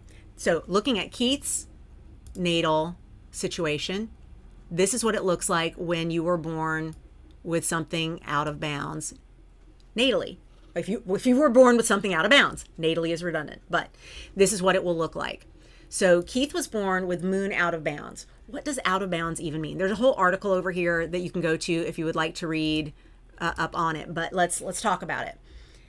Out of bounds is measuring declination. And so it's using degrees, but it's not the same degrees that appear along the chart wheel when we're looking at our natal charts. We're actually measuring where the drop of the planet is with relationship to the ecliptic. Okay, so yes, this is kind of like eclipse stuff, but it's also all the planets will fall and rise around that ecliptic. And so the number that we are looking for, let's go back to Keith real quick. You see that he's got a natal out of bounds moon 2548. Okay, so if you are looking at an ephemeris, or you are looking up this information for yourself and you use like an Astro Gold or software that gives you the degree of declination, here's the number you're looking for. It's 23 degrees 27 minutes. And the way that's written in some apps is 23 and then the little degree symbol, and then 27 with the single quotation mark, the apostrophe. That is minutes. But as it is here, it's just, for Keith, say 2548. So anything higher than the numbers 2327 is going to be out of bounds. And that can be positive or negative, meaning it's out of bounds when it's way above the line of the ecliptic and it's way below the line of the ecliptic. And so like see this as 0 and then those as how far away it gets. And if it's out of bounds, it means it has gone farther above or farther below, as included with the lack of a subtraction sign, minus sign, or the inclusion of one. Respectively. So we are looking for anything that is 23.27, either a negative before it or not a negative before it, showing that it has fallen out of the declination range. How does that actually show up in our lives? Okay, because that's what we really want to know. What is out of bounds? What does this even mean in our lives? Out of bounds means the planet doesn't know how to act. It means the planet doesn't have rules.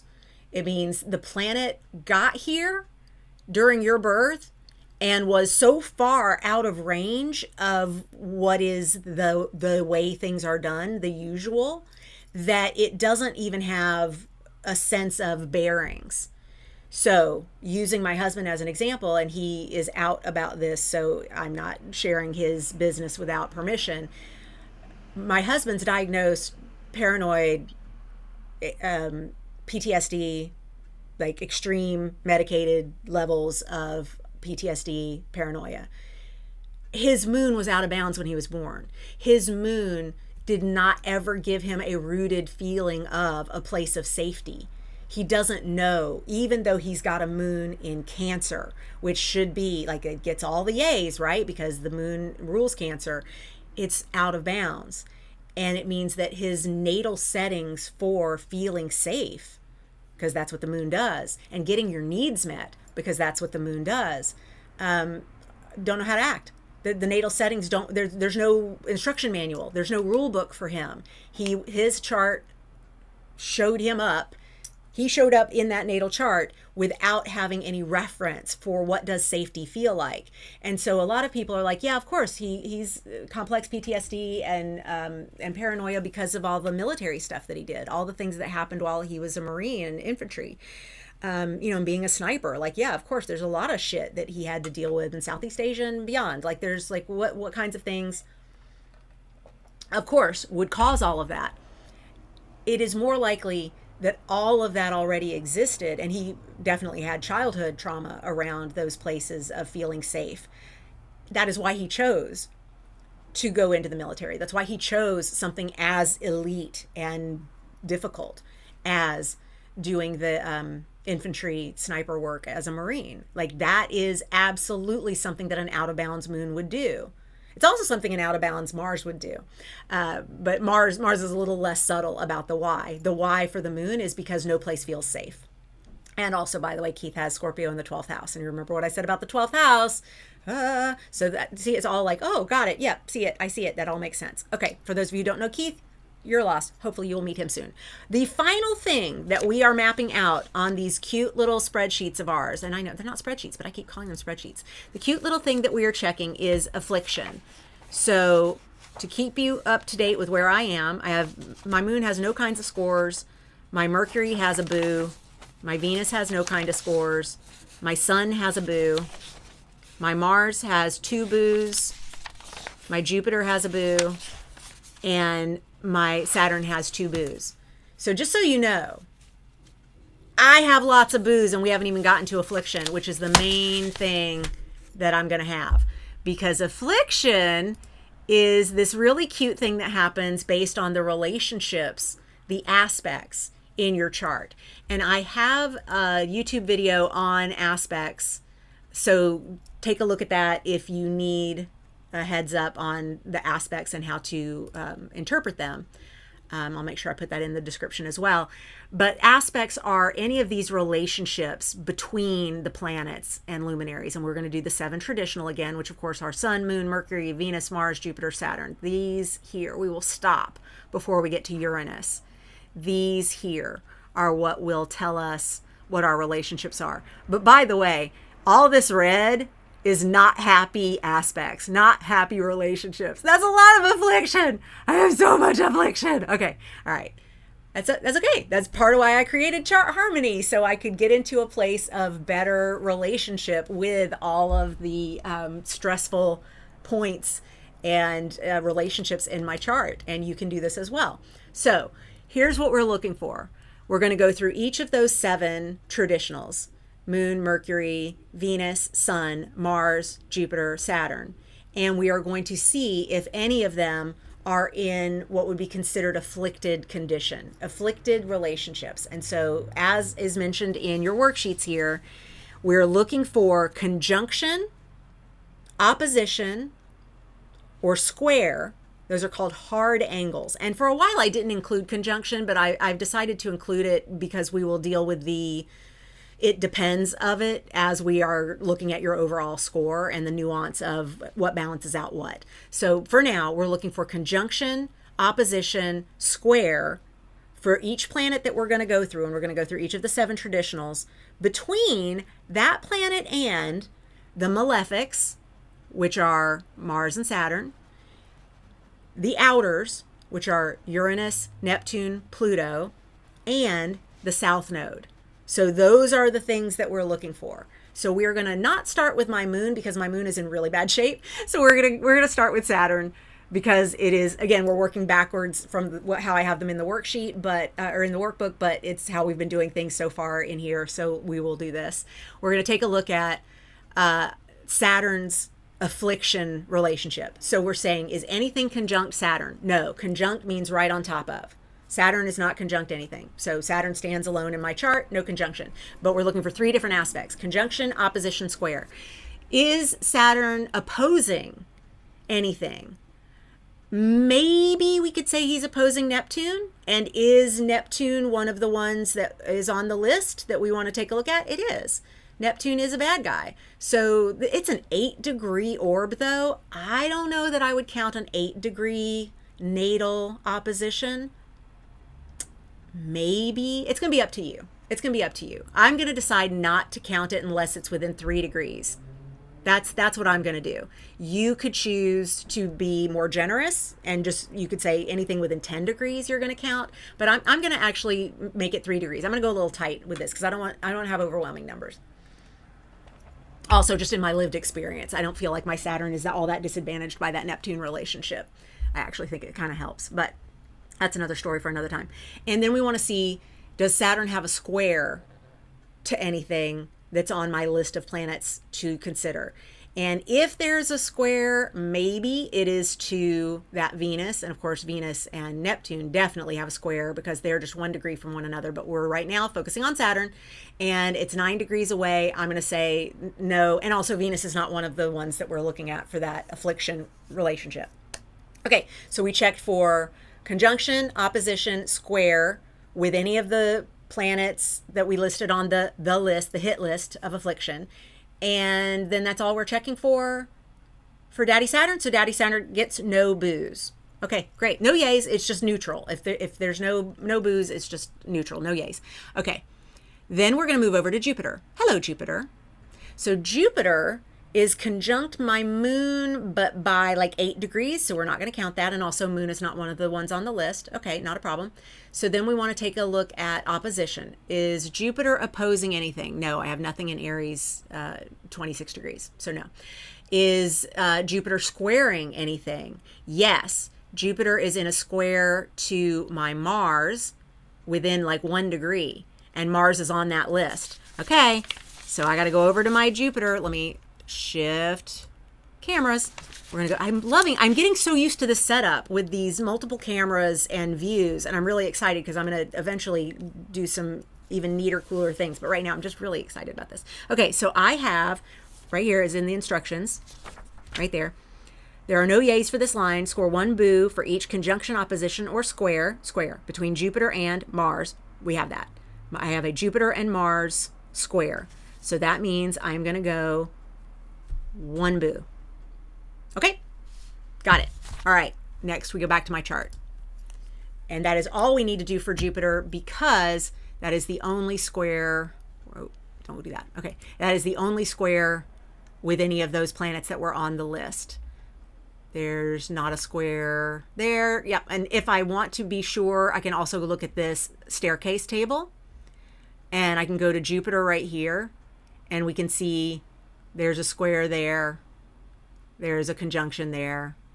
And Jupiter going across this way. We've got a square to the sun, a conjunction to the moon, a square to Mercury, a sextile to Neptune, and a square to Mars. And that is the relationship that we're looking at right there. And that one's very tight because this is a 26 degree Jupiter and that's a 25 degree Mars. So for sure, afflicted Jupiter in that regard.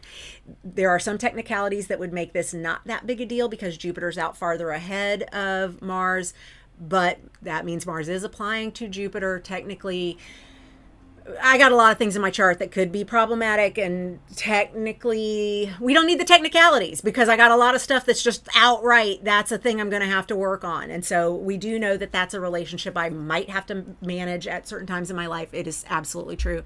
But anybody with a first house Jupiter knows that there's a lot that they have to rein in because it is a lot. Jupiter first house is a lot of personality. No shock. All right, so we've done Saturn, we've done Jupiter, now we're going to go to Mars. So here we are at Mars, and we see, is Mars conjunct anything on the affliction list? No, he's conjunct Mercury, and that's not a problem. I mean, it's a little problem for Mercury. It's not a problem for Mars. Okay, so then we go opposition. Is there anything opposite Mars? That would be in late degrees Capricorn, and the answer is no, not in my chart. And then we ask the squares question. And again, in my chart of 16 natal squares, you better believe we got some squares. So we're now looking at Mars and the squares. And do we have a square to Saturn? No. Do we have a square to Jupiter? Yes, but Jupiter's not on the list of affliction. So Mars is not afflicted by Jupiter. And then we get this 18-degree situation, and that's Moon. Moon does not disable or damage, if we want to use D&D terms, does not do damage to Mars. So actually Mars is not in trouble by affliction. Cool. Let's move on then to the Sun.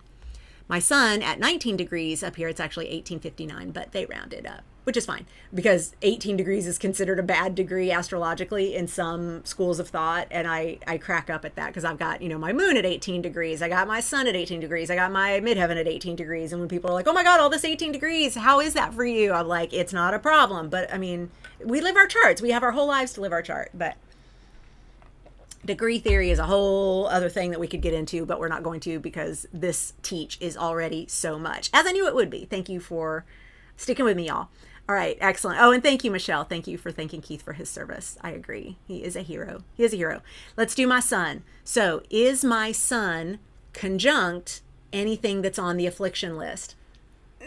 At 1859 versus 2547 for my Mars, that is a little closer than some of the situations that we've had before, but it is still 6 degrees away, and I'm gonna say that's not enough. Remember, I had said I want a tolerance of 3 degrees for my orb. You can choose a wider orb if you want to. It's just whatever makes you feel comfortable as you're doing this.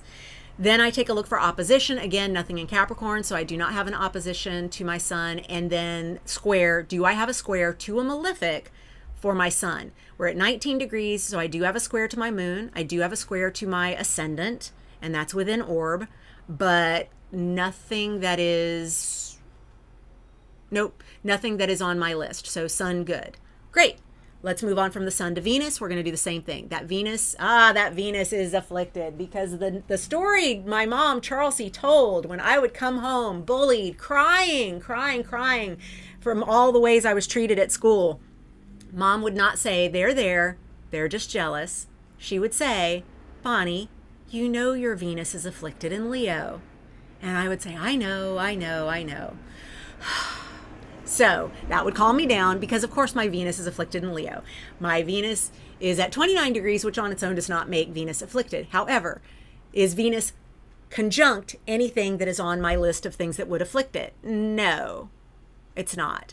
That Venus is, it's far enough away from the South Node, and the South Node is not pictured, that I said 3 degrees is my orb. And with Venus at 29 degrees, we have an out of sign conjunction to my South Node, and that can be a drain, but my South Node is at 3 degrees 44 minutes, and my Venus is at 29 degrees 7 minutes. So let's use that 3 degree orb I was talking about. So it would have to be 0, 1, 2 to be within that 3 degree orb. And it's at 344, so it's actually almost 2 degrees out of the orb that I said I was choosing for this. So we're not going to ding it for South Node conjunction. However, there are certainly things to consider about, is that one of the ways my Venus is afflicted, is by that South Node being within 4 degrees, 4.5 degrees of that chart ruler. And that is definitely something that I have to consider, of that drain of energy that is the South Node. But we're going to take a look at the others that are on that list, as well as the opposition relationship, because we did conjunction, maybe conjunction with South Node ish. Let's see, do I have any oppositions? No, I do not. Do I have any squares? Of course, we have so many squares. How many squares would you like? We have so many. Okay, we've got this one here is within 9 degrees. And so this is definitely one that my mom would call yes, but I would say it's out of orb. And also I've been doing chart harmony to get my Venus and my Saturn on the same page, because Venus is not only my chart ruler, she is also the ruler of this 8th house that Saturn is in. And because we know Daddy Saturn is not all that happy because he can't see my first house, it can't give me a lot of structure. He's also in this money house, and I would like him to be really happy in a money house. So I spend a lot of time doing Venus chart harmony for Saturn to help him feel a little more comfortable in this Venus ruled house in my chart, so that he allows in more of the money and magic that comes from the 8th house. So that is too far degree wise to count, but also on the list, if we go over to my Venus sheet, afflicted. Dun, dun, dun, dun, dun. There are no yays for this line. Score 1 boo for each conjunction, opposition, or square between Venus and Mars, Saturn, Uranus, Neptune, Pluto, South Node in your natal chart. Okay, so going back to my chart, what we have here is a situation where by square, boop, we got an angry Neptune. Why am I calling that an angry Neptune? I don't know. He may not be all that angry, but he's at 28 degrees. He's retrograde. He's in the 2nd house. That means my money earnings consistently, like having a jobby job money, is a little mysterious. It's a little enigmatic. Could not say that word. Because Neptune always makes things unclear. Neptune is the magic 8 ball that every time we pick it up, it says reply hazy, try again later, reply hazy, try again later, reply hazy, try again later. Oh my God. Okay, so I do have right there a boo. Definitely. That is a boo for afflicted. All right. And for purists, you could say I get actually 3 boos because we do want to count the South Node and we do want to count Saturn. My mom probably would have decided that those count, but we're not gonna because I'm gonna do it a little more generously. All right, next up we are moving to Mercury. So is my Mercury conjunct any of the things on the list? Yep, Mercury's conjunct Mars. Not happy about that, so that's a boo. Before I write my boos, let's count how many Mercury has. So that hot conjunction already. Mars not happy because in the sign of fall, up in the top of the chart, doesn't like being there. Oh my God, Mars likes to stay in the basement, remember? And then here's he right on top of my Mercury, which is why I always say 10,000 words instead of just 10. Because this Mars is pushing hard on this Mercury situation. And it just, Mercury 10th house already has something to say, but this Mars is not cute. Okay, so we have the conjunction. That's one. And then do we have an opposition? No, nothing in Capricorn. Do we have the square? We have nothing in Aries at 24 degrees, and we have, the only thing we have at 24 degrees-ish in this square would be Jupiter, which is actually helpful. So Jupiter is helpful to Mercury, but that conjunction with Mars is an afflicted situation for Mercury, so we have 1 for the boo score on Mercury. And at long last, we get to the moon. So here we are on the moon. Moon, are you conjunct anything that's on my affliction list? No, you're really only conjunct the rising, the ascendant. Great, not a problem. How about opposition? You're 8 degrees away from Chiron. Chiron's also not on my list of affliction. We could, I'm not gonna, that's not enough for me. The way Chiron behaves in my life is different than what would be an afflicted moon in that regard. But then we also want to look at squares. So what do we have that is 18 degrees-ish square, which would be Cancer and Capricorn? Nothing Capricorn. And the only thing we have in Cancer is going to be the midheaven and the sun, and those are not on my list of things to check for affliction. Okay, so with that, we're going to go back to the spreadsheets. I keep calling them spreadsheets. We're going to go to the score sheets, the scorecards. And now what we're going to do is we see here, and please you do yours and share in the chat, share in the comments. I have no yays and no boos for my moon. So my moon, okay, the chart harmony signature is blue. My natal moon is in the sign of Libra in the 1st house. Overall yays, none. Total boos, none. Overall wellness of my natal moon, neutral. Neutral. Got that? Okay. Because I have no yays, no boos, so nothing to cancel out there. Okay, so I'm going to put that with the scorecard. Okay, now we're on my Mercury. I want you doing this as well. We're totaling up. My natal Mercury is in the sign of Cancer in the 10th house. Total yays, none. Total boos, 2. Overall wellness of my natal Mercury, 2 boos. And I'm not doing a frowny face. If you do a frowny face, that's on you. I'm not doing a frowny face.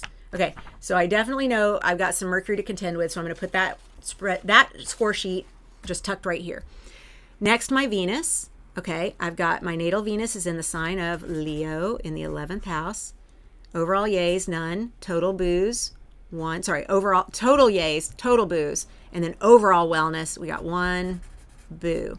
Okay, so now what I'm doing is I'm going to take this Venus scorecard and this Mercury scorecard, and I'm going to put the least well of the two on top, which means Mercury is going to be on top of Venus because Venus is healthier than Mercury.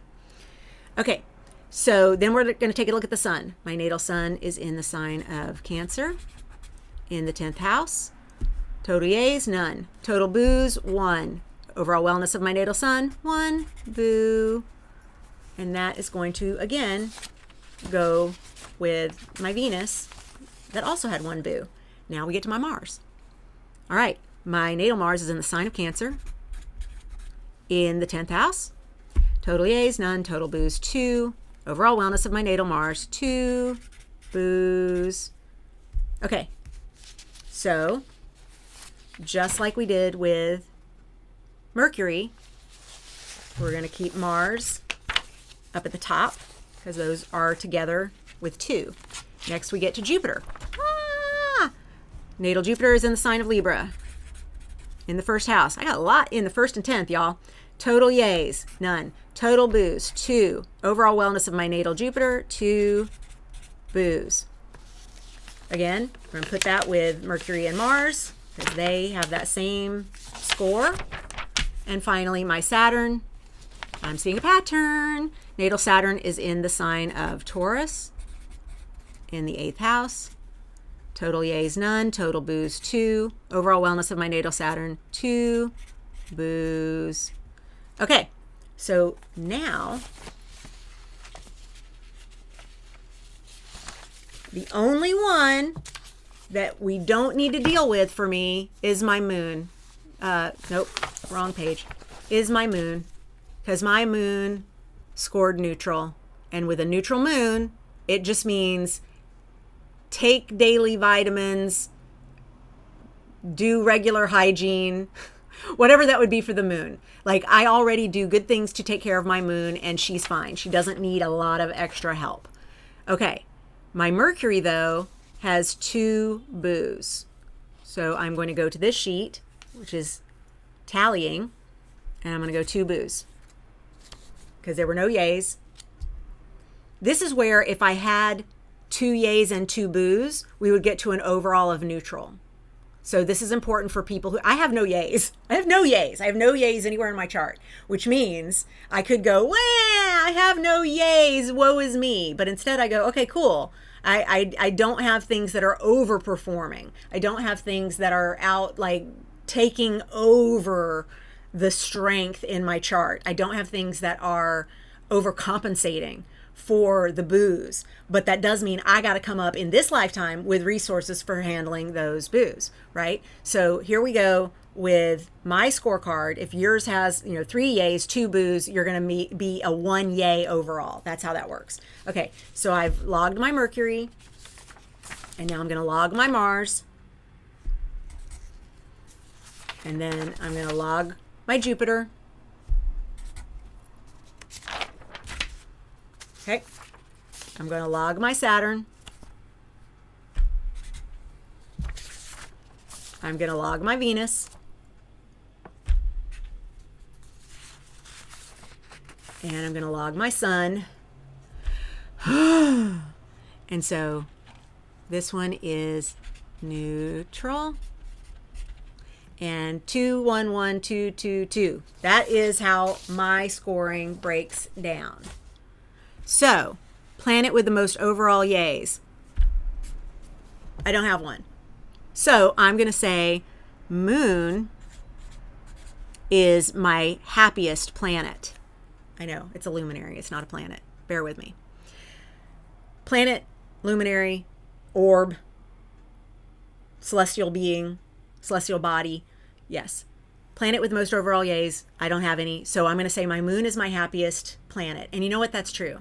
My moon is so happy. My moon loves just doing things in sync with it.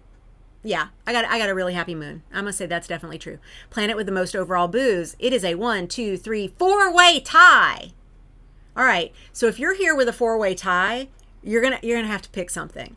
And so I've got my choices of Mercury and Mars and Jupiter and Saturn. Okay, so let's go back to how from the beginning I said I do this as a way to help me see what needs the most support in a client's chart. When they come to me, I'm looking at your birth chart and going, what are you probably going to need some help with? What is it that's possibly going to want our attention as we work together? How can I support you best? I'm going to take a look at these 4 as an option for this client, the client being me. And I'm going to go, well, I can just pick one of those. And any help I give that one that I've chosen is going to start making things feel better. But this is where I would ask a client, tell me your story. Tell me what's harder. Is it harder for you to communicate? Is it harder for you to deal with passion and action taking and motivation and anger? Is it harder for you to deal with abundance and faith and trust and growth? Or is it more challenging for you to have structure and boundaries and rules in your life? And I would say, which of those feels like the area that most needs our attention? And of course, like most people, I, as a client, would answer this question with, it's all of the above. It depends on the situation. And then that's how I know, as the astrologer, it doesn't matter which one of these we choose, we're going to come up with some chart harmony that makes the situation better. Because once we get any of this moving in a more supported direction, it is like taking a vitamin. Like, you just feel better because you've got that energy met in your chart. And so doing chart harmony allows us to see a planet that otherwise may feel invisible in our charts. So I'm going to focus my chart harmony on Mars. And I have always done this because I feel like Mars, while Mars is no more or less boo than these other 3, it's the one that can and tends to do the most damage in my life. And what I mean by that is the Mars square to my first house tends to do things that end up hurting me physically. I end up having things happen that are Mars related in my health. Emergency surgery, needing to be cut into without any heads up, any notice. Like I don't want that. I don't want to fuck with any of that. So I would really love to get Mars in a better relationship for me. And also, Mars is a faster planet, so I can do things that help it get better faster than maybe something like Jupiter or Saturn. And also, I have a day chart, and so I know that day chart already does better with Jupiter and Saturn than it does with Mars and Venus. And so I'm not worried about my Venus because there's only one boo. Growing up, I would have definitely been focusing on my Venus, and was. My mom, in her own way of getting me there, was telling me, focus on your Venus, because it really was affecting my friendships and my ability to be liked. I got the chart of a leader, and leaders don't tend to do very well out in the world as children. I also had been Montessori educated, which meant when I was mainstreamed to public school, I didn't know the rules and I didn't follow them because I didn't know them. And also, I have a very flexible Saturn, as we've already discussed. All right, so because I have a day chart, I'm going to say, yeah, this is where sect is going to be a thing. And I'm going to make sure to mention that in my edits to the workbook, that's a good thing to use as a tiebreaker. That we're going to do a Mars versus Jupiter, Saturn, Mercury. Yeah, I'm going to go by sect and say that Mars is the one that's going to need my attention. So I'm going to focus on my Mars, and Mars definitely gets an exclamation point. Its primary chart harmony color is, oh yeah, we had colors in each of these introductory paragraphs. Shapeshifter Mercury. Okay, come on, hands. Mars. Chart harmony signature is orange. All right, orange. And red, even better. But for the sake of chart harmony, we blend the yellow gold of the sun and the red of Mars into an orange overall, over fiery, over bro dude, hyper masculinized kind of vibe. There's a toxic, white supremacy, generally male led bro dude culture. If we just think back to the I started to call it the Inquisition, don't I wish? The inauguration. Look back at the inauguration that happened earlier this month, and you can see all that display of testosterone in the negative. And of course, the color's orange because it's the Cheeto in chief that was being sworn in without putting a hand on any kind of Bible because it would have set on fire. My favorite activity, ritual, or remedy for this color is, and this is where we go to the gorgeous, lovely, wonderful, beautiful Yays and Boos workbook. I need to share my screen for y'all to be able to see what I'm doing as I'm scrolling. I'm like, oh, look, I'm scrolling. No one's watching because I need to go do this. All right, after all of these little code things that help you understand the relationships between the signs, the rulership, this is a bonus. Make sure you click that. That's a bonus. Anytime you see that little arrow, that's a bonus trying to take you somewhere.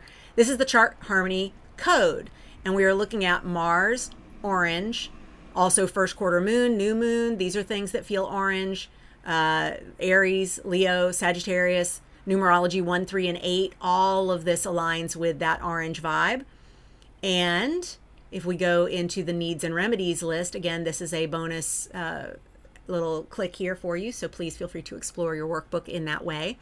When in doubt, wear the color you need. So if orange is what is going to need the most in my life right now, it's passion, action, creative spirit, motivation, drive, leadership, being seen. Now, you could look at that list and go, Bonnie, you don't have problems with any of that.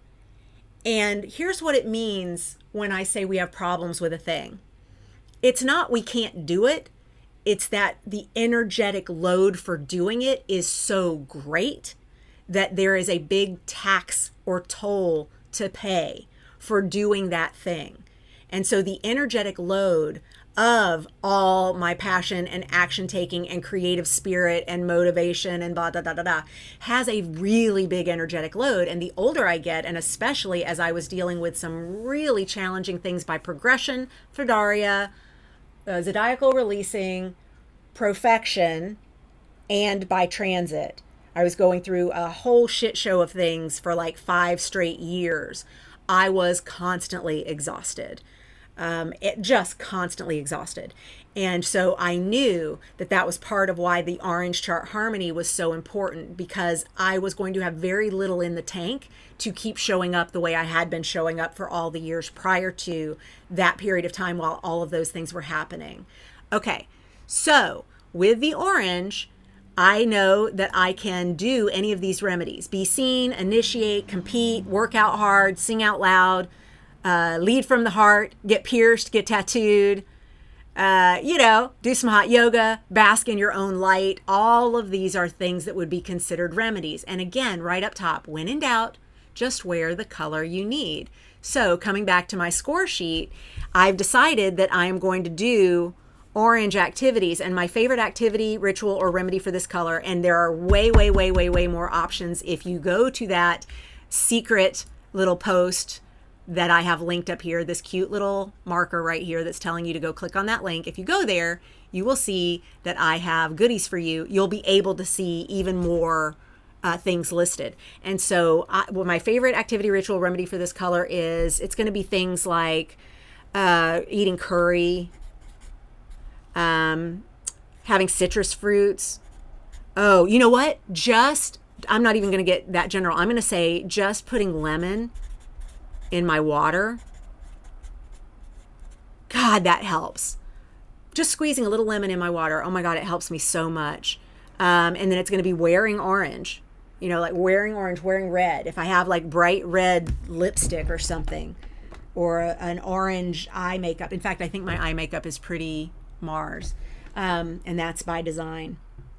yeah, if I wanted to just do something that's like, I think I have like a ridiculously red color in here that I'm not going to put on because it is so ridiculous and it'll stain and I won't be able to get it off. But anyway, writing with a red pen, listening to music that would be on a Mars playlist will get me in this orange vibe. But yeah, I'm going to go pole. Go pole. Just get on the pole. Mars is definitely pole. Let me see. Where do I have my little, is that what's there? It's not. Okay. Let me go. Where is my secret link? cricketfeet.com/ yes. I'm going to show you this ridiculous page because it's so ridiculous. And I know that my little head is over part of it, but look at this. Hi, 1997 internet. Like, I should just put up a page and make each of these links on the page, but instead I give you this like redonkulous looking, like old school directory. Okay, but what that is all of those cute little things there are for you to be able to use any of those codes, those bingo cards, those little infographics that I've made to help you keep in touch with your various speeds of doing orange things. So like if I wanted to go back there for a second and say, let's click on anything orange. Okay, I want to do a chart harmony orange thing. I want to do, okay, each of these I'm going to have to mouse over to see it. And I can look at the little thing on the bottom here. There, that one says orange. And if I wanted to go to Mars, and then let's also do sun because that's going to be orange. Okay, so this one is a bingo sheet. And any of these activities would be good. And there's one that's made, I love, these are from the very, very beginning of Chart Harmony, y'all. I made these when Chart Harmony had just been named. Like, this was brand new. Aw, this is Mars Day. Lots of Mars workout stuff. A lot of Mars stuff. Like, oh yeah, boxing. That's a good one. I could do some boxing. Anything cardio. Pole fitness is definitely because the apparatus itself, that chrome, that metal is very definitely Mars, and the ability to do all of those powerful things definitely. And then even though I'm not specifically doing sun remediation or chart harmony with the sun, these are also all candidates for the things that I could be doing that fit within that orange list here. So now I've got even more of the things that I could come up with. And like bottomless mimosas would have been great back in my drinking days. But in my sober days, I'm not as entertained by bottomless mimosas or the crowd after bottomless mimosas, but that used to be a thing. Okay, I will also try. So then this is where I come up with something that is a little outside the box for me. You know what? I'm gonna try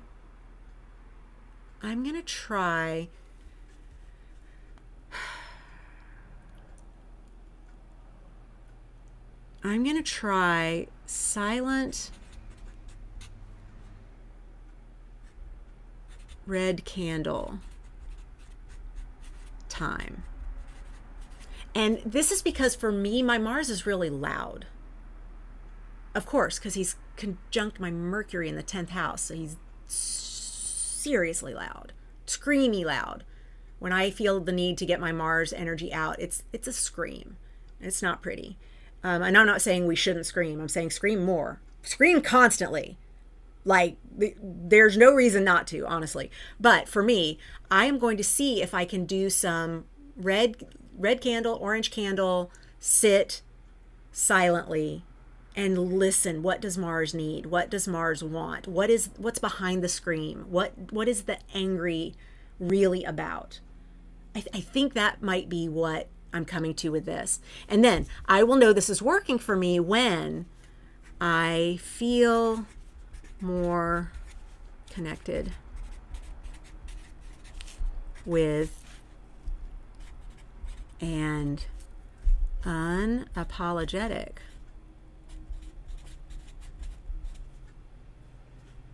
for my anger / rage. I grew up in a household where I feared anger, I feared rage. Every fight meant we were breaking up. It was over. It's the end of it for us.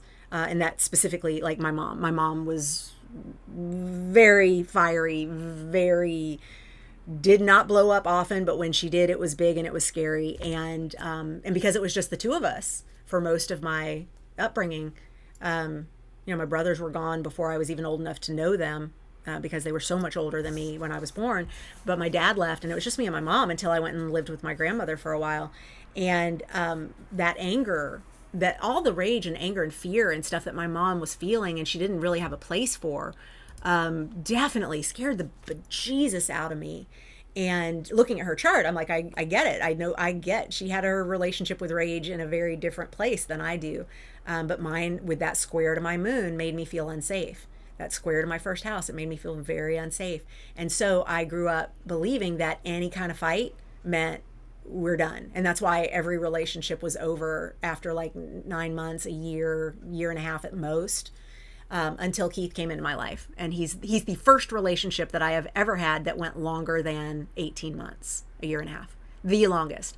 And of course, we've been together now for 24 years. This year will be 24 years.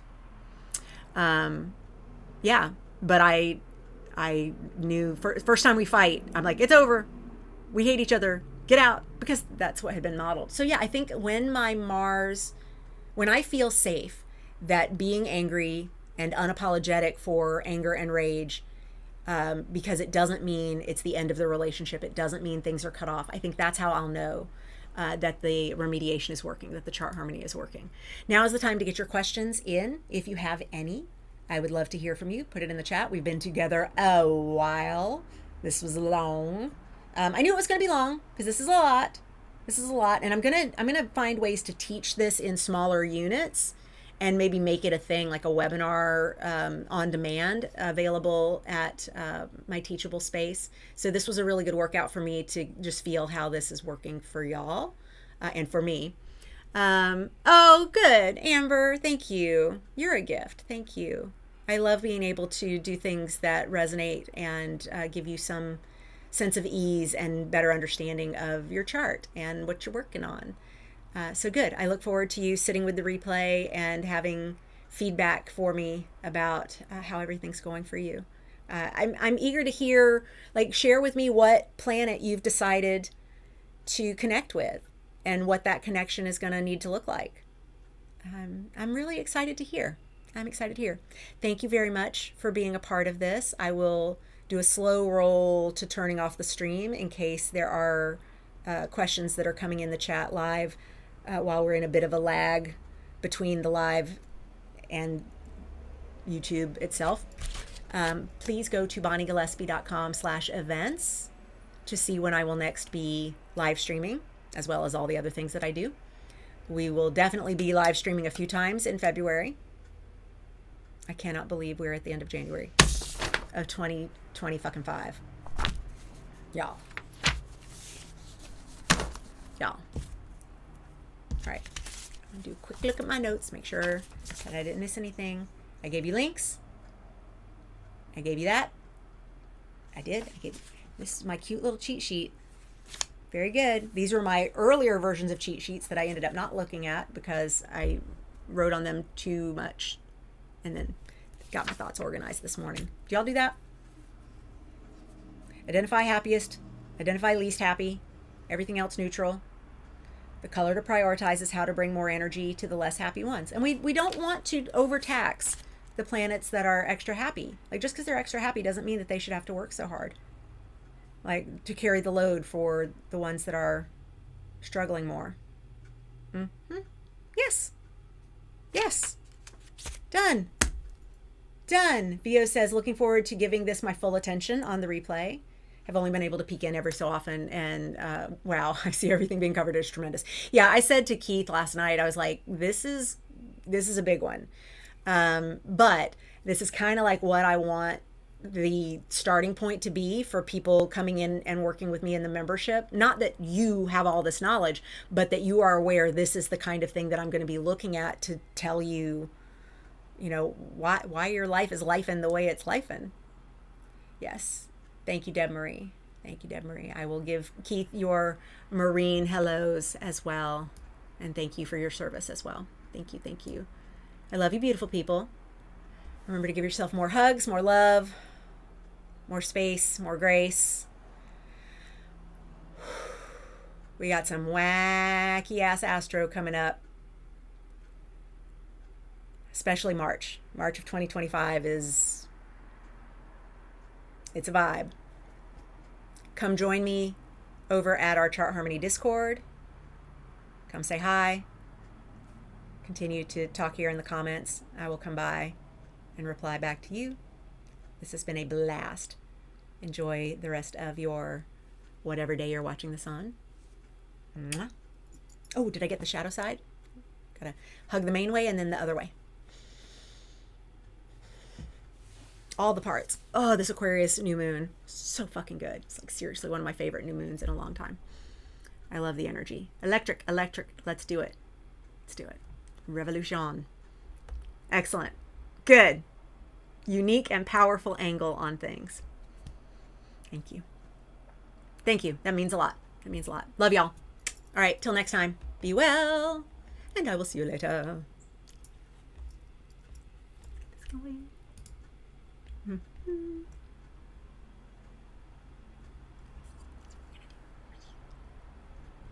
Mm-hmm.